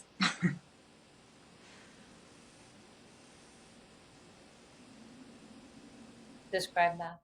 It's literally the feeling of like I can see I can see his head. Like down here is what I can see, the spire, the top of this thing, and then it's the swirling vortex. And everything about this city feels white, gold, very pale pink, like crystal, rose quartz color. Like those are the colors that I feel of this city. And then I felt like I put him at the top of this peak, and I saw him lift his head up. Like it felt like there was this sort of divide that appeared suddenly where he put his head into this other dimension. And I could just see this like huge smile on his face. And this, it's that breakthrough discovery energy again. And it's like that feeling above there is just like that pure quantum field. It's so funny. I have to say this because when you were in the sunflowers way in the beginning, with the map situation and seeing like the dotted line and the things showing up on the map, Mm-hmm. there was a moment somewhere way back there where I heard, just keep walking around with your head in the clouds Mm-hmm. in a very positive way. Yeah. Like, so walk around with your head in the clouds like that. Yeah. Yeah. You know, it's like we hear that usually in such a negative way, like, oh, you're just walking around with your head in the clouds. People said that about me all the time when I was a kid. Yeah. Mm-hmm. And when you just said his head was that's what came back to me right when you said that. And I was like, it was such a lighter, fluffier feeling of freedom, essentially. Yeah. Yeah. There's like a real as above, so below that I'm feeling for him right now. Mm-hmm.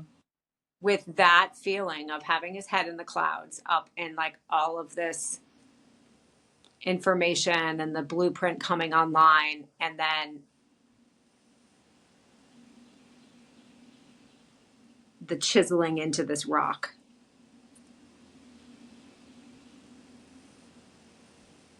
Yeah, kind of like stamping the things into the baby's eyes, Yeah. or putting the baby's eyes in But the thing. right. Right. Yeah, it's interesting. I see him like putting that in. It's like putting it into the stone, into the granite, Mm-hmm. but then also receiving it from the granite.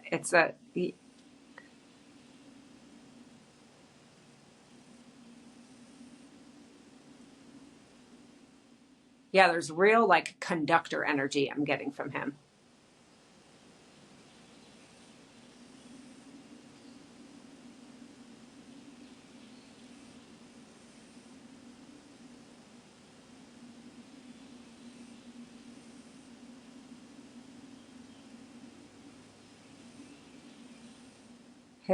His blueprint is something about using the stones too.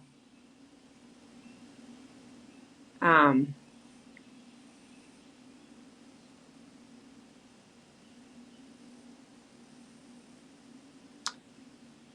Working with rock and stone to uncut, like to activate his blueprint, but I'm seeing it in a very archaeological way, like in that Indiana Jones Yeah. vibe, chiseling away and finding information deep within stones that we didn't know was there. Finding a new way to like access that information that was previously way too dense to be, but it's becoming lighter. So it can be understood because it's not as dense. So that must have something to do with the word eternal. Yeah. Yeah.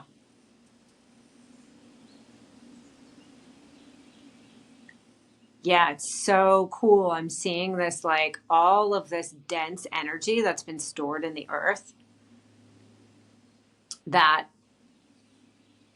for the majority of people, they don't look at stones and rocks and think about all of the information that's in there, but it carries information of like millions of years, right? But it's been so dense that like think about how much information lives in a big piece of granite. Yeah. And there's something about him using that as above and applying it to understanding this information that lies within. A grain of sand, even. All of it, yeah. Yeah, he just like needs to keep chiseling away at it. Good. Oh, Anything else? I think that's it. Okay, take a couple deep breaths into every single cell of your body.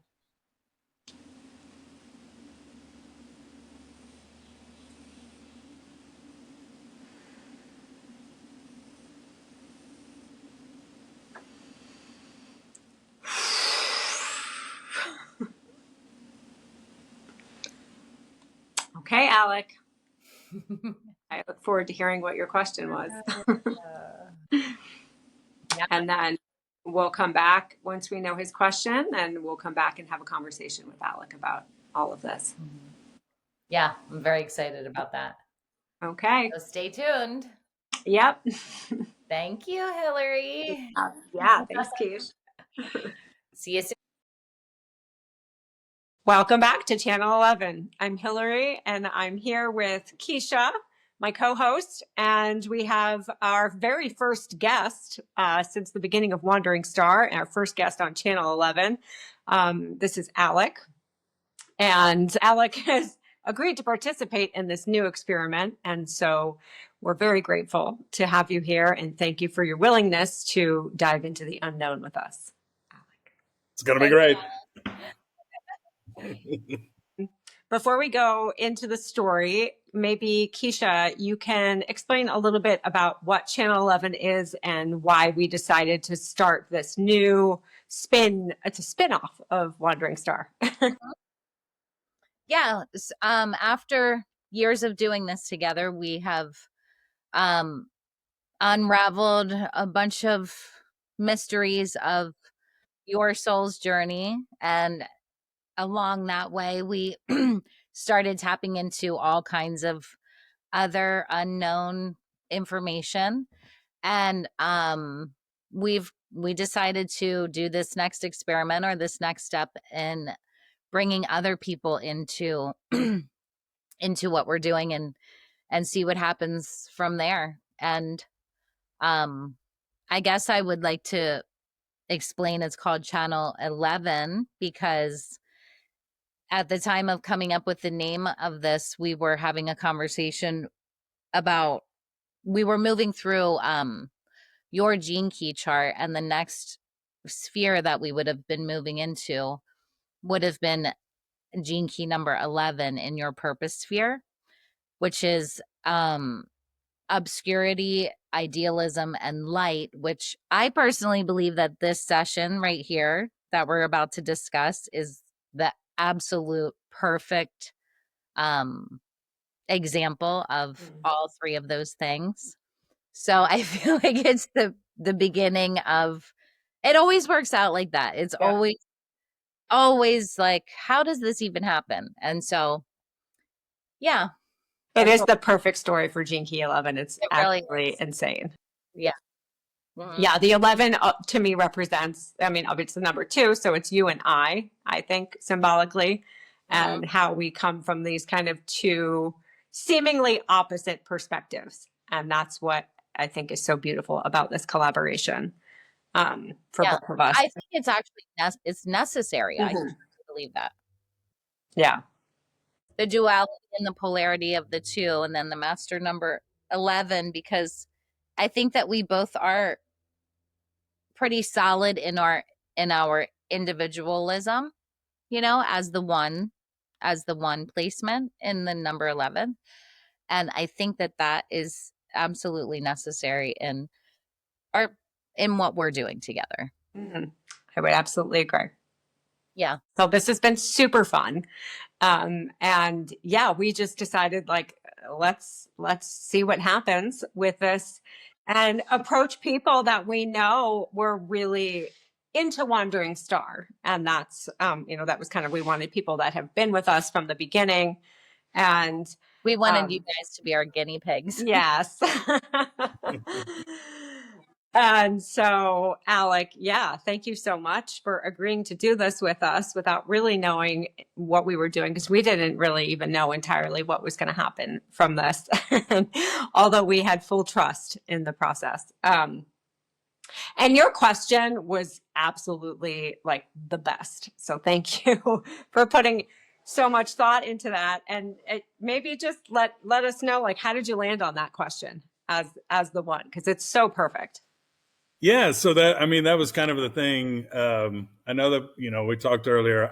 I was a bit all over the map. I was like, okay, what should I ask? Should I ask what I ate last Tuesday? Should I do like, am I gonna really have to change my oil every 6,000 miles? It's kind of like, what should I do? And at the end of the day, it was kind of like, I remember, just going like, okay, this needs to be something that I'm super interested in anyway. And for me, I guess to start it off, the question was, what is the best way for humanity to consider time? And so that was a question I finally settled on. And for me, time is just the most fascinating thing. Is time linear? Is it circular? Is it more of a spiral? Is it all going on at the same time and just jumping different dimensions? Like and is it that we can go borrow the glasses in the basement of the Vatican to go, okay, can I look through these Oculus and see the fall of Rome, or when Jesus gets crucified, or whatever kind of craziness is out there? If it has to do with time, then I'm into it. So that's why I kind of settled on this question, and then kind of like, well, this is a good for all humanity. Maybe some people aren't interested in time, but it affects all of us, and we're all victims of time. So here we are. So yeah, that's why I went with the time question. Just a real quick, I need to ask, what are the glasses in the Oculus? It was a story that I heard about one of the way gone popes in like 600. Now I'm totally talking out of my ass, but from what I remember, That's that fine. there is a pair of viewing goggles of some sort that one of the popes was recorded talking about, where he could view the death of Christ, and when he was, Pontius Pilate was convicting Jesus, and like he could look back and forth through time depending on which lens he was on. And so I'm really reaching back in the depths of my memory for this one, but I'm familiar with that tale as well. Yeah. Okay, I don't great. know the I'm not specifics crazy. of it, but yeah. I'm so curious if that's like, I can't help but think, like, I wonder if he was saying that as a metaphor. And yeah, sure, it definitely could have been. And but I'm way more interested in getting my hands on him. So I want to look back in time and see what happens. Well, get some of those discs in the baby doll's eyes, and it'll happen. Right? Yeah. That, talk about what a weird left turn that was. I was like, yeah. So let's start at the beginning. And I'm curious, maybe first we'll just kick it off with your thoughts on the story and how it began. You sent me a picture of you that day that we did the session. We sent it over to you to listen to pretty quickly after we did it. And I had seen you standing in a sunflower field wearing a red shirt and navy shorts and the black shoes. And then I get a picture of you wearing that exact outfit. I was like, that. And so this is the picture right here. Yeah. When y'all were recording, I'm wearing a red shirt, navy blue shorts, and black shoes. It's hilarious. Yeah. So what Scooch over a tad. What's that? I was asking Hillary, can you scooch over a tad? Because sometimes when you get close, it's like your face is cut off. Scooch over which way? The other way. This way. Yeah. Okay. There you go. Okay. So it was whenever the story started off, and then I was like, okay, well, this is weird because she just pretty much described everything that I'm wearing, and now I'm feeling a little more uncomfortable about this situation. Like, What did I get myself into? yeah, right. And like, hope it's not super cold out in this field. Like, so, but yeah, so that really kind of, I mean, other than the shirt that I was wearing on top, you described me perfectly for that day and what I was wearing, and then and then being outside, being out in sunflowers. I work for USGS. I'm outside all the time, and there's actually there's a pretty big field that I visit. I used to visit on the regular. That is almost, I mean, it's a giant field of sunflowers that I have to walk down to the river through. And so to me, I was kind of like, oh my gosh, that's exactly like this site on the Blanco that I go to. And so that was a little weird too, because I've definitely been in that scenario before. Wow. Real quick, USGS is United States Geological Service? Survey. Mm-hmm. Okay. Yeah. Okay. Mm-hmm. So what do you do? What do you do, Alec? Well, now I used to be more into like aquatic biology, and then I would do stream gauging. So I would measure how much water is coming down through the rivers, how high the lakes are, how much storage, or if there's QW things where if you're measuring different water quality aspects. We're like a really weird federal agency. We're kind of small. There's not a lot of us, but anytime if you see how much water is coming down the river, or if there's a giant flood that's being measured, that's normally us. And so interesting. Okay. I got pulled into management, so I sometimes will go back out in the field, but most of the time I'm pushing paper now. So it's really sad. So you're not walking through the sunflower field often anymore. Not often, although last week, I definitely was. I was in the field. That's crazy. Yeah. So it was weird timing definitely for the start. So I need to throw this in here right now as well. I went to my mom's house a couple days ago, and she had just been done. So Alec, you're my stepsister's husband. That makes you my stepbrother-in-law. Is that what our relationship is? I was trying to work through that in my head. So my mom was just visiting you. And so I come to her house, and one of the first things she says to me is, "Oh, look at this painting on the wall." And she said, "It's from Alec." And I walked in, and so I'm standing at the opposite end of the room, and I was like, "What?" And it's a painting of a sunflower. And I just stood there staring at it. It was the first time I had ever seen it, because she just put it up after visiting you. And I thought, well, gosh, that's hilarious.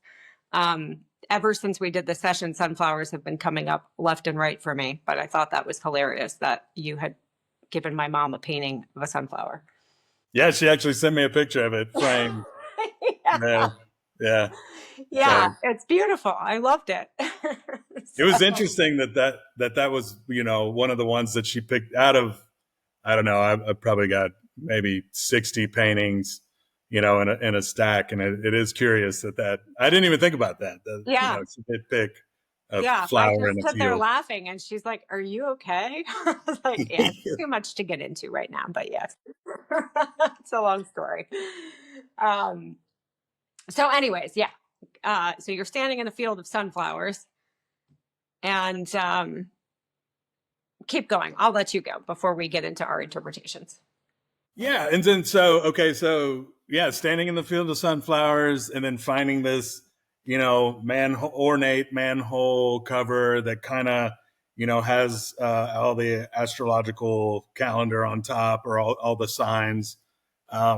Which to me, I mean, I immediately kind of keyed off to being like, okay, that definitely is connected to time and, time and space. And so I was like, all right, that's kind of interesting that came up. And then I know you were like, hey, why don't you take a look at the sunflower and, see what it looks like. And then while you were doing that, the Fibonacci sequence kind of comes out, and where it's more of a, a look into the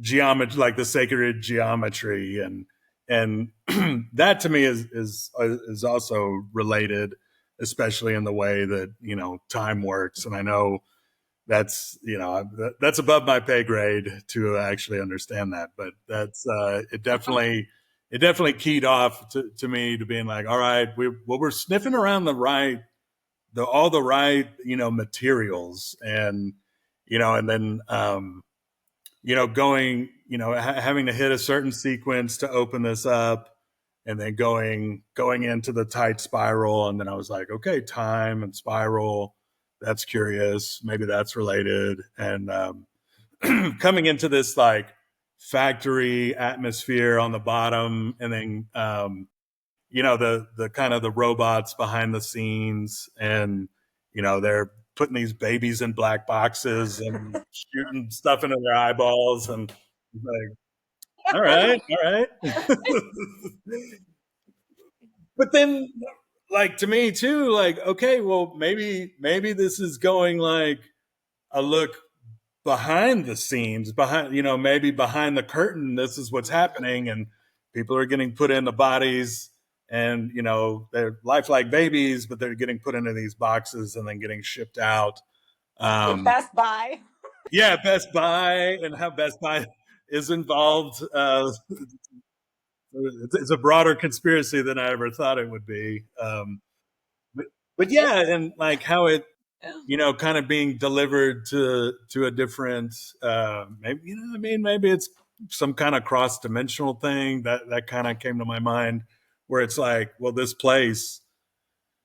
I could see a situation where maybe this place is somewhere outside of time, outside of, time and space. And it's kind of like, well, if you've ever seen oh man, what was that movie? There was,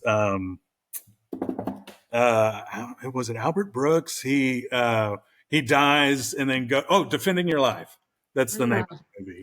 So he dies and then goes to this, it's like an airport almost, and then he meets up with these different lawyers. This is like from the early 90s, I think, this movie. And Meryl Streep's there, and they kind of do like a life review, and they're like, well, you're dead, but this is how your life went. And and it's kind of, I mean, of course it's a comedy, but they're kind of going through your life to see if you qualify to move on.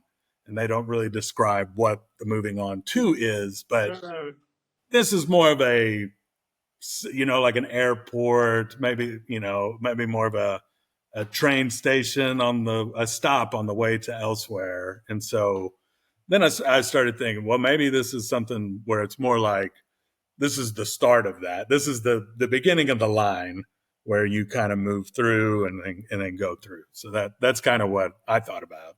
Yeah. This whole factory. Interesting. Yeah, it was wild. Yeah. It's super weird. And, but I'm good with weird, but whatever, as long as it's interesting, then I'm into it. The one thing I meant to ask about was this, because you were like, okay, here's Alec. Now put the invisible cube of genius over him. What is that? What do you mean? What do you mean by that? I was like, okay, I'm picturing this giant bubble coming on my head, and I'm like, all right, well, I guess I'm a space cadet. I don't really know. So the last story that we did for Wandering Star was there was that, I don't know if you listened to that one or not. It was called The Invisible Cube of Genius. And it's like this energetic space cube that came up in the session that I wrote the story on. And it's been like, within this cube, you have access to like all the genius, all the knowledge, the wisdom that has ever existed and will ever exist. And so that's when we put you in the cube then.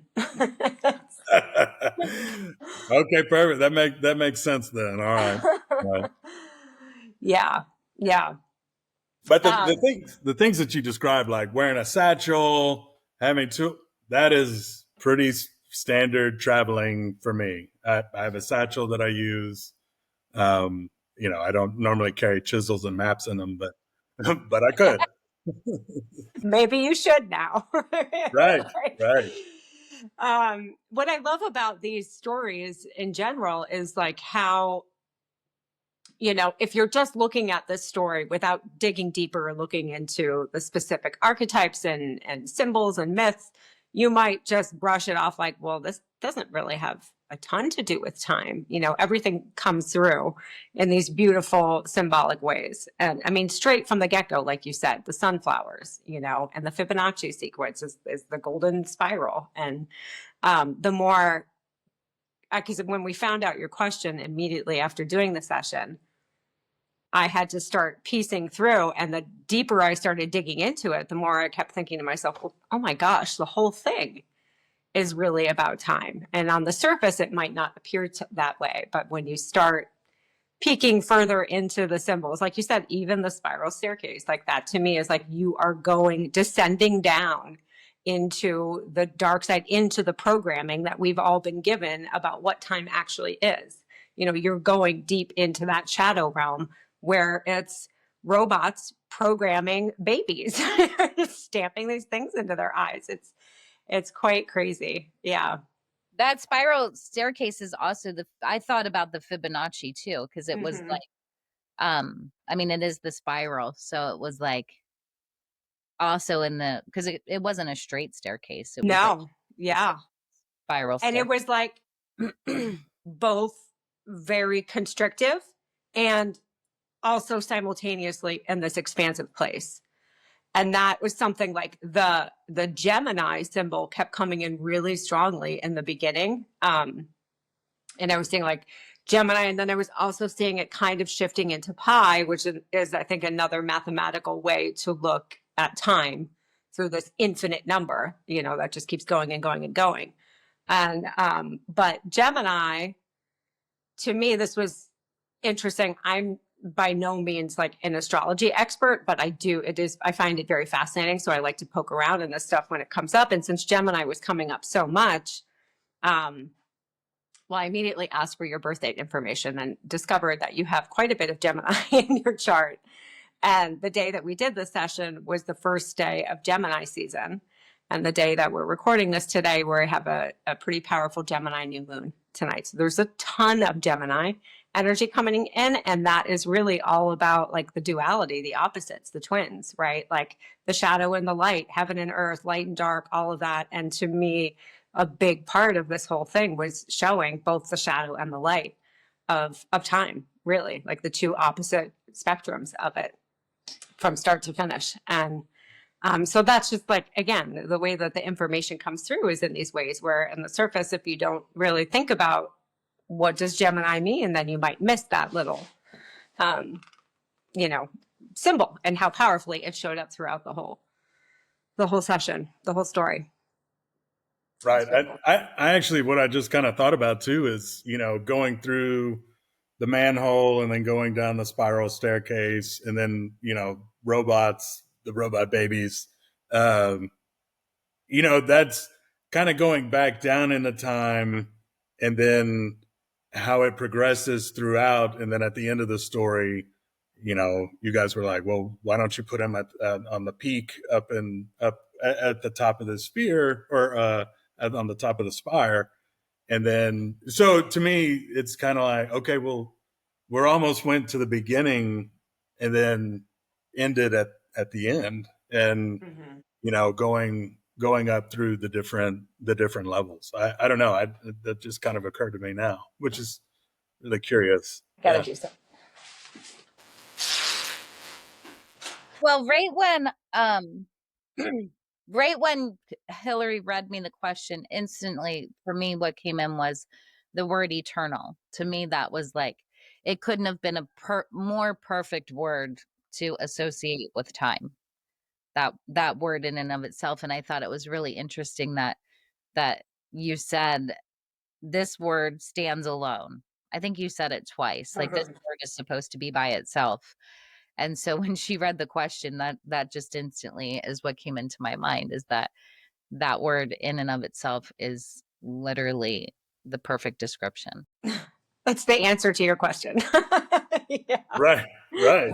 And even when you said in the beginning, when you first started talking about, when you were thinking about the question, you said you like said a few things about questions about time. Like, is it linear? Is it spiraling? Is it going from like point A to point B? I forget what all you said, but then once we started talking, it really was an example of all of those questions around time, because I think that like you just said, going from below to above, that you could think of that as like in a linear sense, Mm-hmm. going from, Yeah, progressing through. yeah. But then the spiral, like all of the things that you said about your questions about time were actually just answered in the beginning of this conversation, which is really interesting to me. Yeah. Yeah, I definitely enjoyed it. And then, of course, the Office Space reference with Milton, and I think it's Milton, not Milton, isn't Walter. Yeah, I thought It's his name was Walter. Milton. Milton. Milton was Yeah, his Milton with the stapler, and Yeah. like So I'm glad you know that movie. So you have a like totally clear visual on who I was seeing. mhm. Oh yeah, definitely, and Yeah. kind of how he was working his way through. Yeah, that is such a fascinating archetype, right? It's like the fall of the visionary, the shadow side of like the magician. Like he's got this beautiful, great idea and then feels rejected and kind of descends into the shadow. And so I think that's a really cool way to depict that archetype. It's like you feel rejected and cast aside and shunned and put in the basement or wherever he was, And so now he's taken this beautiful idea that he had, this grand vision, and completely flipped it into this thing, and where he's programming weird chips and babies. It's yeah, and again, there's the duality, right? Like that. I keep seeing that really big, monstrous black machine, right? Like spitting out all of these pre-programmed things that are being planted in the baby's eyes and then put in the black boxes and then shipped off. And then they turned into TVs, which was really fascinating. Once they got to Best Buy, they weren't babies anymore. They were just TVs. And the word that kept coming through in that warehouse space was programming. Like look at the programming that's everywhere. And so the duality of like that versus this other beautiful glowing gold city that's right there. And both exist at the same time. It's just a matter of perspective, right? Right. I kind of wonder too, with different ages and going from like, I mean, you can say whatever, but, going from the age of Pisces and Jesus into a different age of Aquarius and something else, and going, okay, well, there's this subterranean plot that's kind of going to go through, and then that's what's going to change over into a different age, and that's kind of how I was like, well, maybe it has something to do with that, and then that's subterranean plot. right, yeah. I mean, huh. What Keysha and I were talking about earlier is what I always find to be so fascinating. Another part of these, when we do these sessions, it almost always opens up a doorway in which then something really crazy is presented in real time in my life and often in Keysha's life. And it happened for both of us with this one, but in slightly different ways. So for me, a lot of this symbolism in this one was showing up about, it was like the dark side of AI, right? Like this age that we're, like you just said, this crazy age that we're entering into now, where AI is, just going to completely change the way that the world is. And it's happening at such a rapid speed. And I was like, so anti all of it. I wouldn't touch Chat GPT or anything. I was like so opposed to it. And then I kind of like tiptoed into it. And that's, I mean, the extent of anything I really know about AI is my whatever I've had with ChatGPT. But then this week, I was completely shown in so many different ways the shadow side of AI. And so we did the session, I think on Monday, the start of the week. And then progressively throughout the week, it just kept getting like bigger and bigger and bigger in my face in various ways that I was seeing, where I was like, wow, this is so wild. And again, I think it's like what you bring in the duality. I don't think that AI is inherently evil and that like there's absolutely nothing good about it. But at the same time, it's a freaking slippery slope, you know? And programming and robots and all of this was like showing me the duality of one thing. Like it can be both at the same time. It can be great and it can also be used like this dude, whatever, Milton, they're programming things. Like both things are true at the same time. So it's wild how these things work like that. Yeah, that's really interesting. I guess, dumping out into a new age, and then you start thinking about, okay, well, it's maybe you're going from more order into complete chaos. And then, I mean, that's kind of the vibe that I've always gotten about, like maybe Aquarius is a bit chaotic from the outside, but from, from your own perspective or whatever, as long as if you're trying to swim across the river, it seems chaotic. You got vlogs coming at you if you're in a flood or whatever, a shed's floating by and all kinds of stuff. But if you go with the river and then just meander your way down, you can navigate it a lot easier. And it's more not fighting it so much, and then just we're all along for the ride. And so, maybe it does seem dark, or there's lighter aspects, but I mean, at the end of the day, it's all shades of gray. Where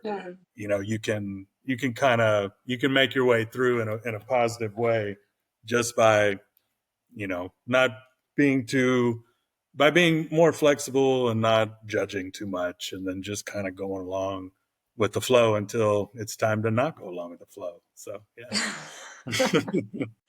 Yeah. Well, okay. Go ahead. So, then I would like to, my biggest take out of this, I would like to explain a little bit about the 1980, or it was just an 84. And so oftentimes quite often things come into my mind in these sessions, and I don't know what they mean at the time or in the moment. And sometimes it takes a little while, but this is the first time where when I closed my eyes, I was seeing this it was a rectangle. And then there was a square at the top of the rectangle on the inside. So it was a rectangle and then a square up in the left-hand corner with very clearly the number 84 right next to it. And it was like everything was black and this was glowing white.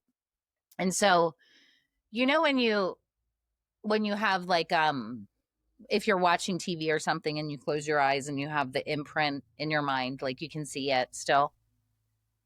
So I thought at first this was because I was looking at my computer while we were doing this. And, but it kept happening. And I was like, but there's not a square inside of a square like this. And the 84 was definitely not on my computer. And so I was thinking that maybe you were born in 1984 at first. And so 3 times opening and then closing my eyes. And so this was the first time ever where I couldn't focus on what Hillary was saying unless I said it, because it was so clear to me that it was relevant in some way. And so once I said it, I knew my focus it wouldn't be. So this is the first time that was ever this strong for me. And so, so then when we were finished and Hillary and I were talking, she was trying to figure out when your birthday may have been. And she's like, I don't think like that it wasn't matching, because I felt pretty confident that it was the year 1984. And then I was like, well, I wonder what could have happened to you when you must have been like 4 at the time or something, right? Like, I don't know, whatever she said. I was like, I wonder if something significant happened in your life in 1984, because it was very strong. And then as I'm talking to her, I was like, when is that book, 1984? It's a George Orwell book. Have you ever heard of it? Uh-huh. Yeah. Okay, so I didn't know any. I've heard about this book my whole life basically, but I never read it. I know it's a dystopian type of book. I didn't ever pay much attention to it. I didn't pay any attention to it, actually. Just things that I would hear people say, but I couldn't have ever told you what it was about. And so um for some reason, I oftentimes go, I'm very connected to people's energy during like the turn of the century and around that time period. And so um George Orwell is from, like, he's from the early 1900s, and so I'm really into Carl Jung and um these people. Tesla was a little earlier than that, but it's like this sort of energy that I oftentimes feel very connected to. Um, and so Edgar Casey, like all of these people. And so I started listening to people talking about 1984 that day because I was super curious about it. And then it became very clear to me that I have to listen to this audiobook. I have to read the book. Like there's no, it was one of these moments where it was like, if I don't do this thing that I is so clear to me, I'm like I'm failing something that's trying to tell me something. And I really had no interest because it's a long book. I'm not really into fiction or whatever all that much. And so right away when I start listening to it, it's all about the telescreens and like right in the beginning. And so it's truly like about these telescreens that are being put in people's houses to monitor them 24/7. And so to me, when when the boxes ended up at Best Buy, and then she opens the box and she's like, it's literally just a screen in here. I was like, oh my gosh, this is so crazy. And also when I was trying to find some information about the book 1984, I came across Huxley and the Animal Farm. Mhm. And these are all, at first when I was listening to like the description from Animal Farm, it was, which is Orwell's book. Did you read that book? I think both of those probably back in high school in the 90s. So that's probably the last time I visited those. Well, there's like, to me, it's like I'm in this huge rabbit hole right now because I'm like blown away at how relevant this book is to these people. I think from this period of time were warning of this time of this great shift and the great change that we are in right now. And I used to think like the term big brother, for example, comes from George Orwell's book 1984. That's where that term comes from. And I always thought that was the government. Like, and I think that's how he was writing about it. Um, but as I'm listening to it, I'm like, this is AI. And I was like, actually, like, Big Brother is something that's not even human. It's beyond human. And even the government is being controlled by this thing that's not human. And so it put this whole different level of, I'm an eternal optimist, by the way. Like I am an absolute eternal optimist. And I'm really happy to be here during this time on the planet because I think it's huge. And I absolutely am convinced that this is a period of time where a lot of these great minds were warning us up. And I'm not afraid of AI. I think it's like I'm more fascinated by these things than actually afraid of them. Um, So, like but the telescreen is like, it's like our phone. We're all connected to it all the time, 24/7, including myself. I had to drop my phone off for like a half hour, and I was like totally freaked out because I didn't have my phone on me to get repaired for less than an hour. So but I do think like this thing is literally an extension of us that is, and I don't think it's like any group of people that are accumulating the information like people would think with the government or whatever. I think it's way beyond that. And to me, that's what, when I think of time in the sense of that's why I asked in the beginning with those, I guess you said they were ocular goggles. I thought you said Oculus I thought you meant, I was thinking the place in the Vatican, the Oculus, but you said ocular goggles or glasses. I think if I remember that's what they called it. It It was makes some sense. kind of ocular something. Yeah, that makes sense. But that's why I asked you that, because I think all of those things are possible. We can see all of those things. And so, or glimpses of those time periods. And I mean, I don't know how that works, but in all of the sessions that I do, it's like you really do believe that these people are, and they are feeling like, and Hillary will tell you, it's like you are really there in the moment of that place and having that experience. And so, even if that experience is just in your mind, that it is real, it doesn't make it unreal. Like it exists somewhere because you're experiencing it. I mean, I feel like we could find that in a session. Like I have no doubt that if that was your question, like we would give you a story that would take you to that for sure. Yeah, because even if it's like time and things aren't confined to the material plane. And so so like that's why people say like you can even change the past. Like we change the past all the time, because if we're having a memory of the past, we're not remembering it as the person that we were when it happened. We're remembering it in a different way based on the experiences that we've had that have actually changed us throughout time. And so therefore we're creating a new memory of that thing that happened in the past anyway, which doesn't even make it any less real. Mm-hmm. Because at this point it's a memory, so it's not existing, it's not what we're experiencing right now, and so the thought of the memory is as real as the actual event in the past anyway. That's fascinating. Yeah, I mean that however or whoever you are now would definitely color the memory of whatever happened in the past, and so that definitely makes a lot of sense to me. Mm-hmm. Yeah, and so where is that record kept of that event? Yeah,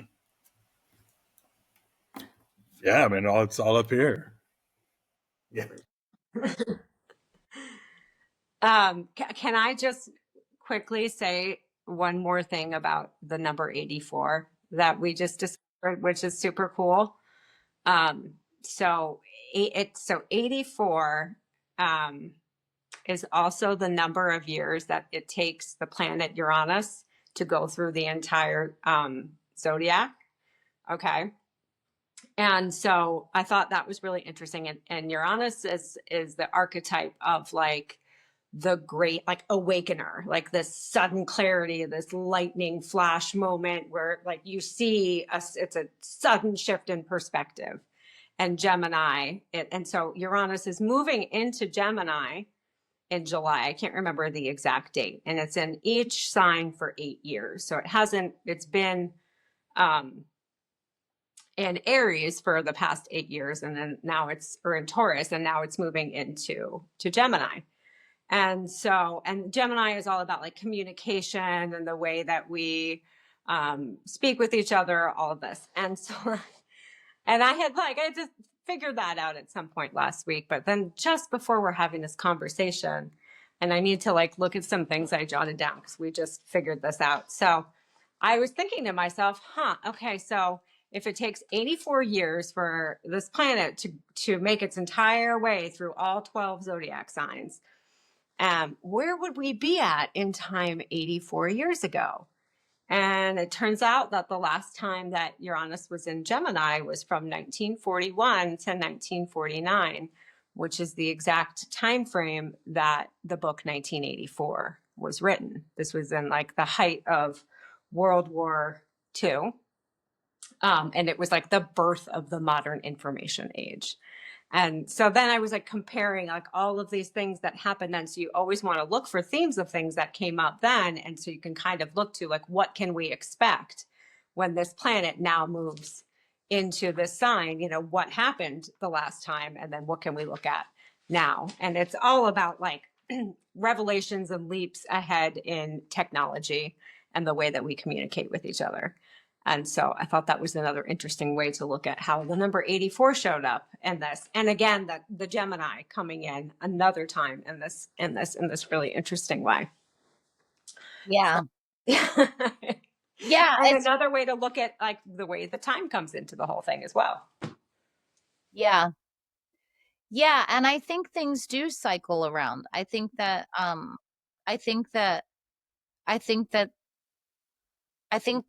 there is it's kind of funny because when I used to think about that book, I know it's a great class. It's a classic book.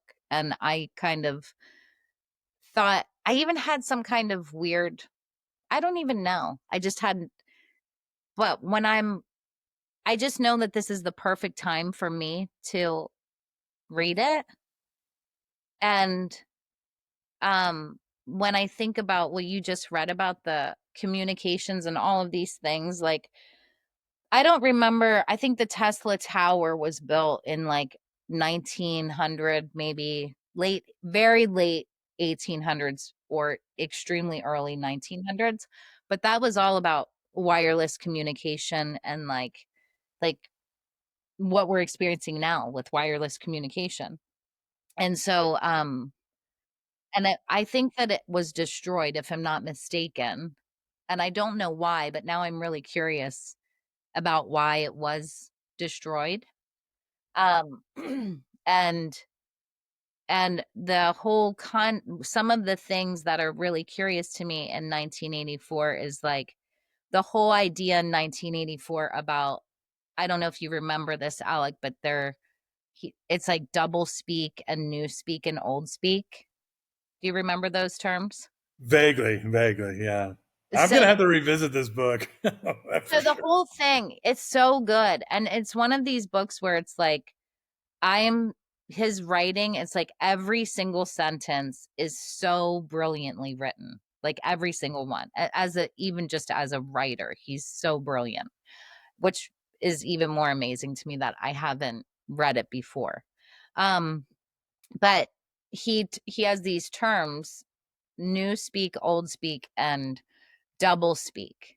And so new speak is like where I'm at now. The whole idea is to eliminate words from the dictionary, to have as few words as possible, to like make communication as controlled as possible. So instead of having like good, great, excellent, better, there's only one word that's necessary, which is good. And then it's like good times one, good times two, good times three.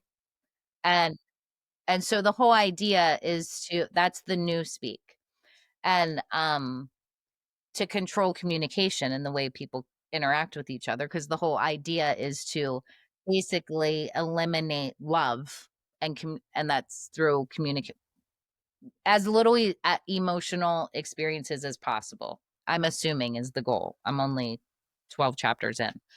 But I find it fascinating because with AI, it's like the language is the opposite, but it's doing the same thing. It's like this like elaborate language, especially in the spiritual community, is like all these like elaborate words to say things. And like, so George Orwell describes people who are starting to speak in the newspeak language. He says they sound like a bunch of ducks quacking.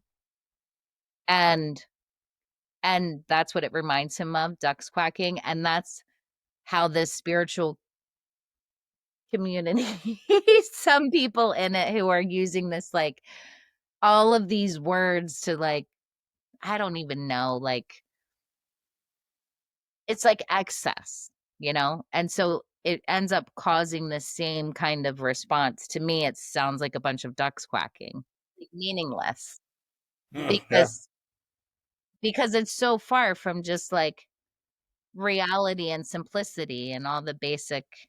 It's like, that's how I feel like AI is. Like AI is like wants to, like, feed your ego, and like and it starts to make you feel like really good about who you are. It's always like, "Oh, what an interesting question," or "What a great question you have." And then it's like, "Oh, yeah, I'm like really smart." And then it tells you like these things, and it's like as your ego gets bigger and bigger and bigger, then this language just gets bigger and bigger and bigger until it just becomes meaningless. Like a bunch of ducks quacking. Yeah. Yeah.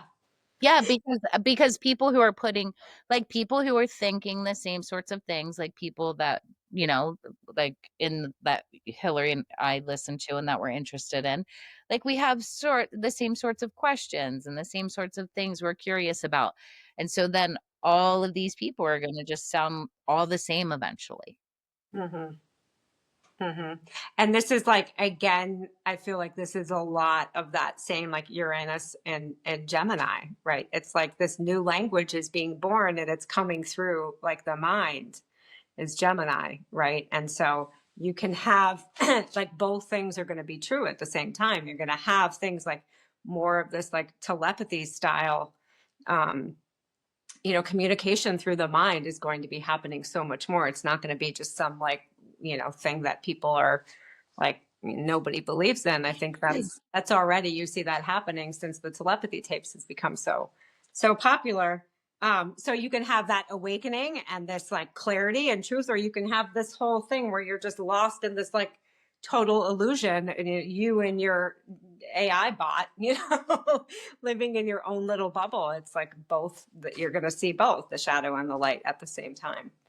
Well, I think that that's what these people were warning about. Like, I think these people were warning about forgetting, like, that, like, we are truly the most amazing intelligence ever made as human beings. Mm-hmm. On this planet, at least. We are the most highest form of intelligence on this planet. And I think we really are at the brink of giving that over to this thing that many people are experiencing as God. Like, it has all their answers for them. And I'm not even opposed to AI. So I have to be very clear about that. I do find it fascinating, and I definitely have used it many times and will continue to.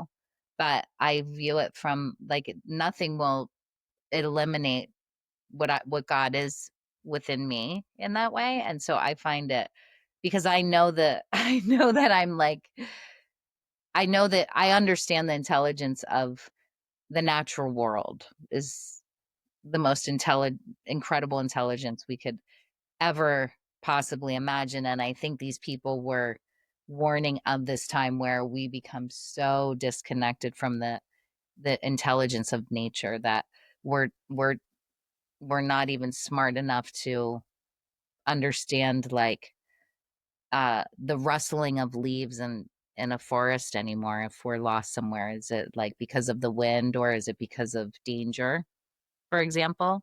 Like that kind of intelligence. Like, um I think that's what we're at the brink of.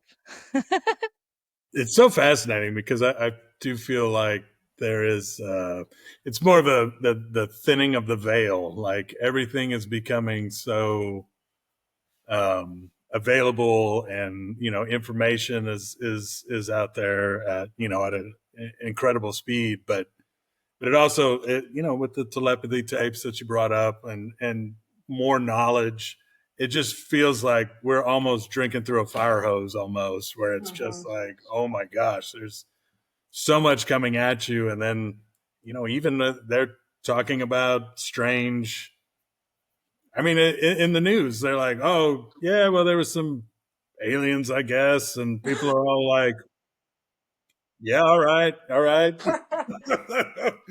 Where I feel like Yeah. people are, that veil is thinning and people are becoming, I mean, not more okay with it, but also like, well, what are you going to do?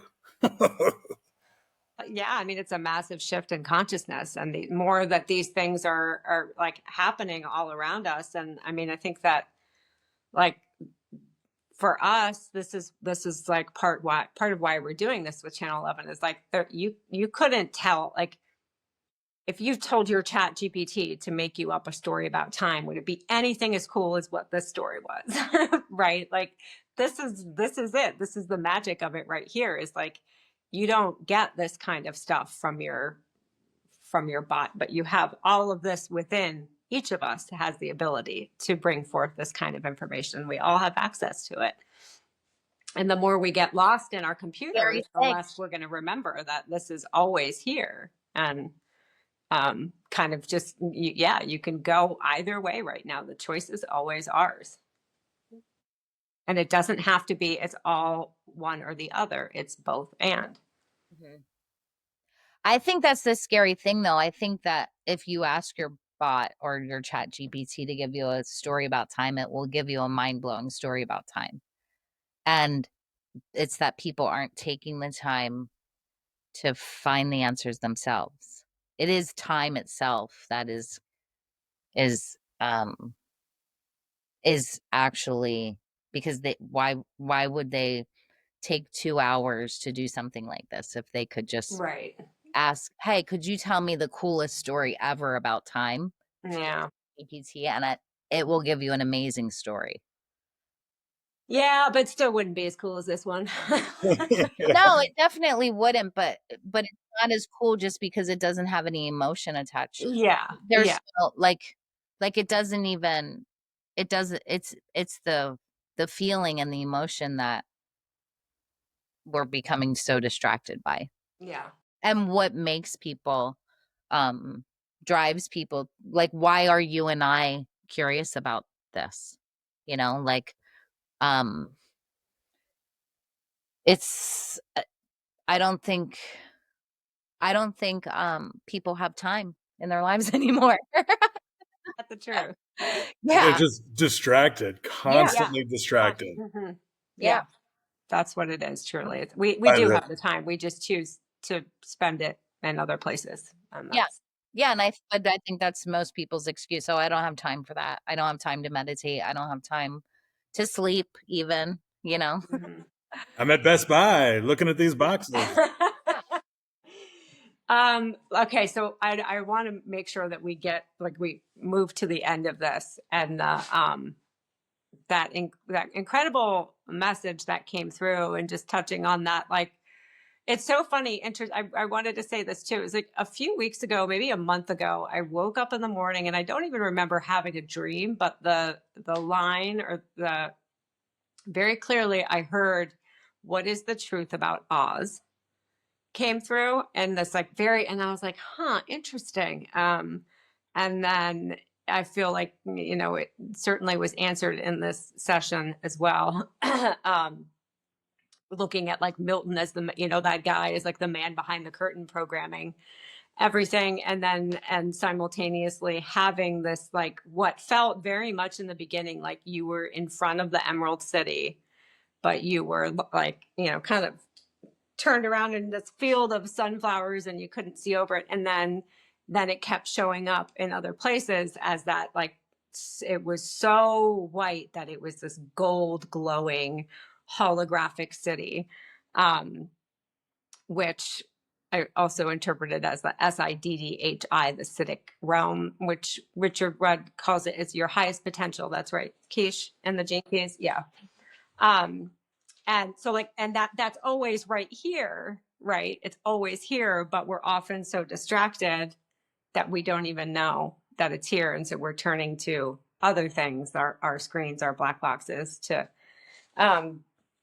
answer everything for us. And so anyways, then I wanted to see what your thoughts were on that final message that came through for you after I said the word eternal. And then it was, position yourself externally. Remember the blueprint design, or the hardwired design. The field will allow you access to a new paradigm. How do you feel about that? what I thought was kind of crazy is it's like I could have said like how should humanity consider time, and then if you would have gone, well, it's eternal, and if you do position yourself externally, remember the design of it all, and you go into a new field, you'll access a whole new paradigm. Yeah. I mean, I was like, well,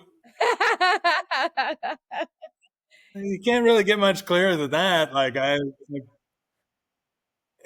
And I felt like, okay, well, there's not many other questions that I could have asked that you would have said that to, that I would have gone, well, that makes sense. I mean, that to me is quite specific. And other than, nailing my outfit, that was kind of like, Jesus. This is why this is so much cooler than AI, because a human being actually gave that answer. Right. That's right. why it's so much more of an incredible story. Yeah. Because what human being, if you ask that question and then you say, and then you would have said exactly how you just answered it, it's like, what? It came from a human being. Right. Yeah. or you could just go, oh, well, it's just that they're super creative or super imaginative. And this is just kind of where their mind went. But pretty freaking weird that it went right where it was probably supposed to go to. Yeah. Yeah, that's why it's so incredible, because we're able to allow when we allow ourselves as human beings to let our minds do that, it's incredible what happens. That's the whole point of it.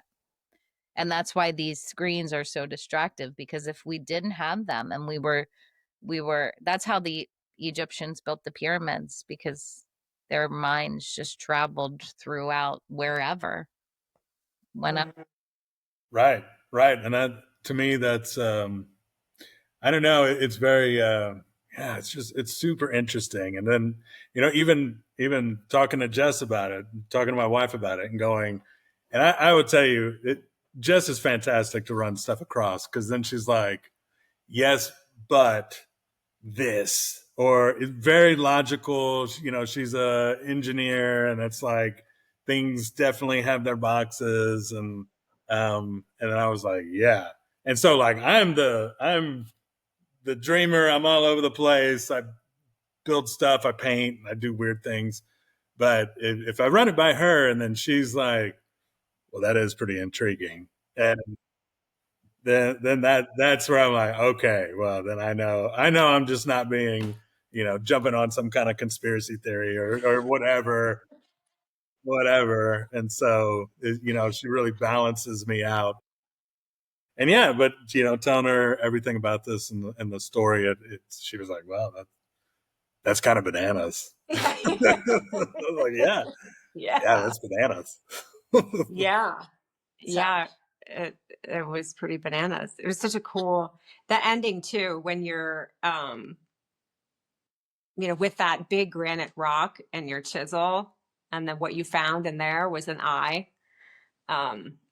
Really fascinating. That to what you were just saying, Keysha, about like becoming disconnected with the information that is like exists within the granite of the earth, and the sunflowers, and it's like that duality that was just in the session with like that creepy robot mechanical world, but then you started off in the field of sunflowers and you end up at this big granite rock where you find this eye, which to me is like, that's the truth. It's right there in plain sight. What a crazy ride. It was. Right. And the interesting thing about the dense, when you were talking about the dense energy and knowledge that's actually being stored in the earth, and that we haven't caught up to the technology yet, is kind of how I took that. And it's like, we just don't know how to read it yet. Mm-hmm. But maybe this is the time in which we figure that out. We learn whatever language that is, to move on into whatever else, forward or backwards. Absolutely. I think there's new crazy discoveries happening all the time in like Egypt and all these other places. And I think that's a big part of what we're moving into is like being able to see how advanced these civilizations were long ago, and we thought they were just these like, you know, primitive people living in caves. It's like, look at what the fuck they built and what they do, you know, and we're starting to understand more and more of that. And I think that was part of what was being shown at the end of this. It's like the wisdom and the technology of not just the earth, but our own human bodies were the greatest computers ever designed. So we got But to.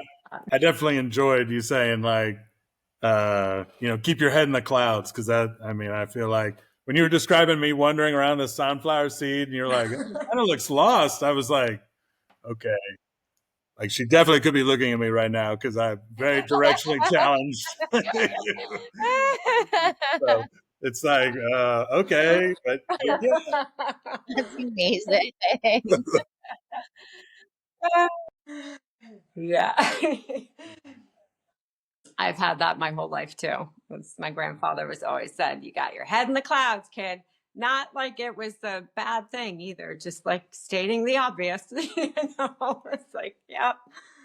Yeah. I agree. I agree. Well, do anybody else have anything that they want to touch on before we wrap it up here? I feel like that was pretty good for me. Yeah. Yeah. Yeah, same here. I had red 84, you know, written down in my notes, and I'm like, okay, as long as we talk about 84 and, you know, red, I don't know if it's a shirt, but I went with a red shirt today just in case. To revisit that book, Alec.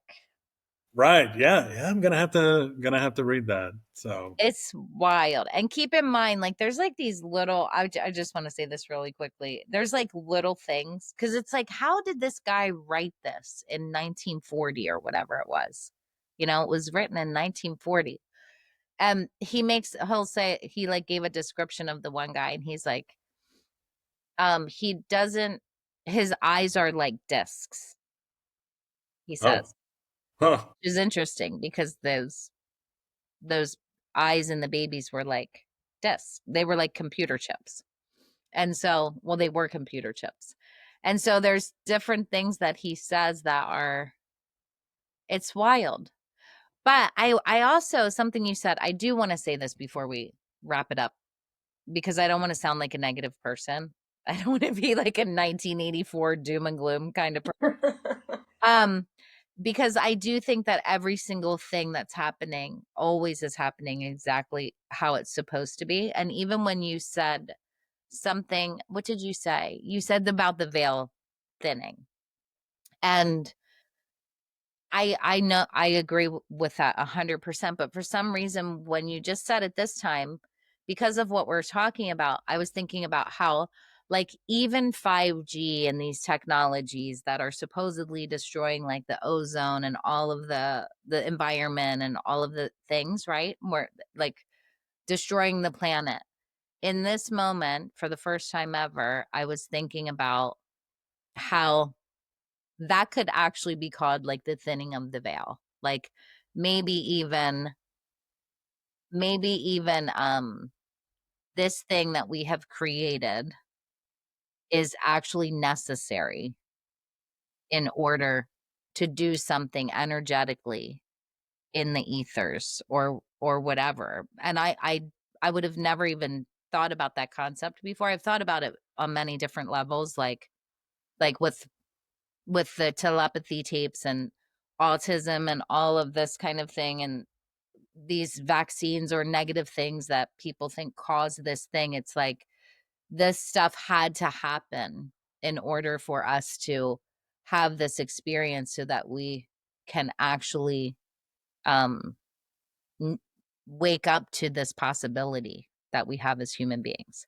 So even if no matter what side you're on with all of the things, this thing had to happen regardless in order for us to learn a new way of communication. And so for the first time ever, I was like, oh, maybe that's like even with things that are harm, like the 5G stuff and these things that are like thinning the veil in a sense, like destroying the ozone layer and our protection from the sun. Like maybe we aren't supposed to be so protected from the sun for some reason. And thinking about like all of these people now who are talking about like spraying whatever to, this is like actually real. Do you know about this? Cloud seeding, Is that what it's called? where they're affecting the weather. It's like literally aerosol ozone spray that To protect us from the sun. To Is that what that bullshit is? Yeah. yes. Like actual chemicals that are going to be made to like protect us because the ozone is, but it's like maybe we were supposed to get a more, maybe it is a way to gather more information from the sun. Who knows? I just thought it was fascinating when you said the thinning of the veil. It gave me this whole different concept than I've thought of ever when I've even heard somebody say that before. Like I've always thought of it as like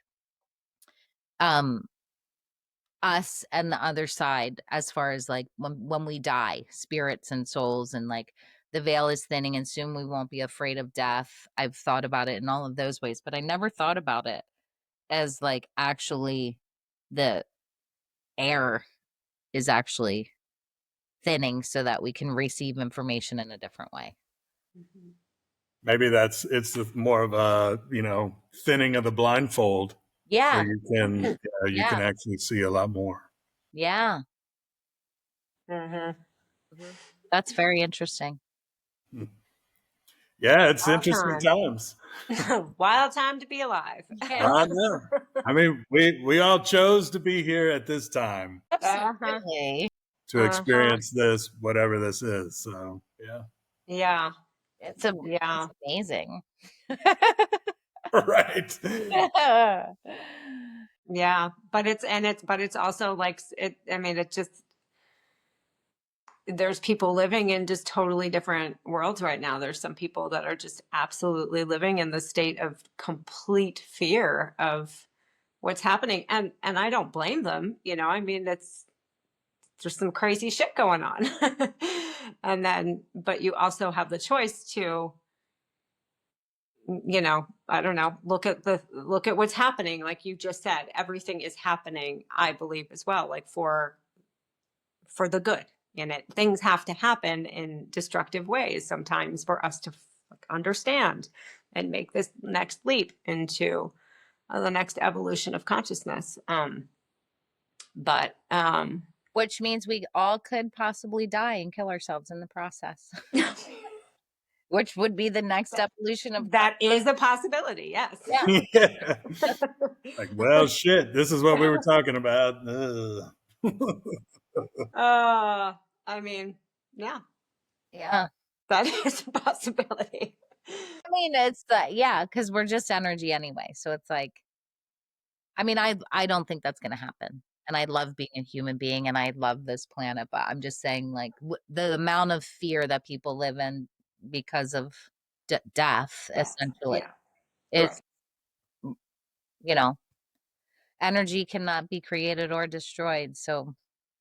And we just told everyone that time is there, time is eternal. There's no beginning or end. So it's a new paradigm out there for everyone. Exactly. So, yeah. Thank you for such a great question, Alec. That was so good. Yeah, well, thanks for involving me. This was super cool. I definitely, felt a lot of pressure there at first, but I was like, all right, I got to bring my A game. Perfect. Perfect. And we'll be doing some more of these. So here's an invitation for anyone that's watching this that would be interested in participating, like Alec did. You can leave a comment here and reach out to us, and maybe you too can be our next guinea pig. Yeah. Yeah. Thanks That's again. pretty painless. Pretty painless. Make sure you're wearing shorts. You never know. Yeah. Yeah. Be careful what you're wearing. Yeah. We'll get hold of some of those ocular goggles. Yeah. Yep. I'm totally fascinated about those right now. Yeah. Interesting. Okay, well, thank you again, Alec. Thanks, Keish. Thank you. And we'll see you again soon. Cheers. Thanks, y'all. Bye-bye.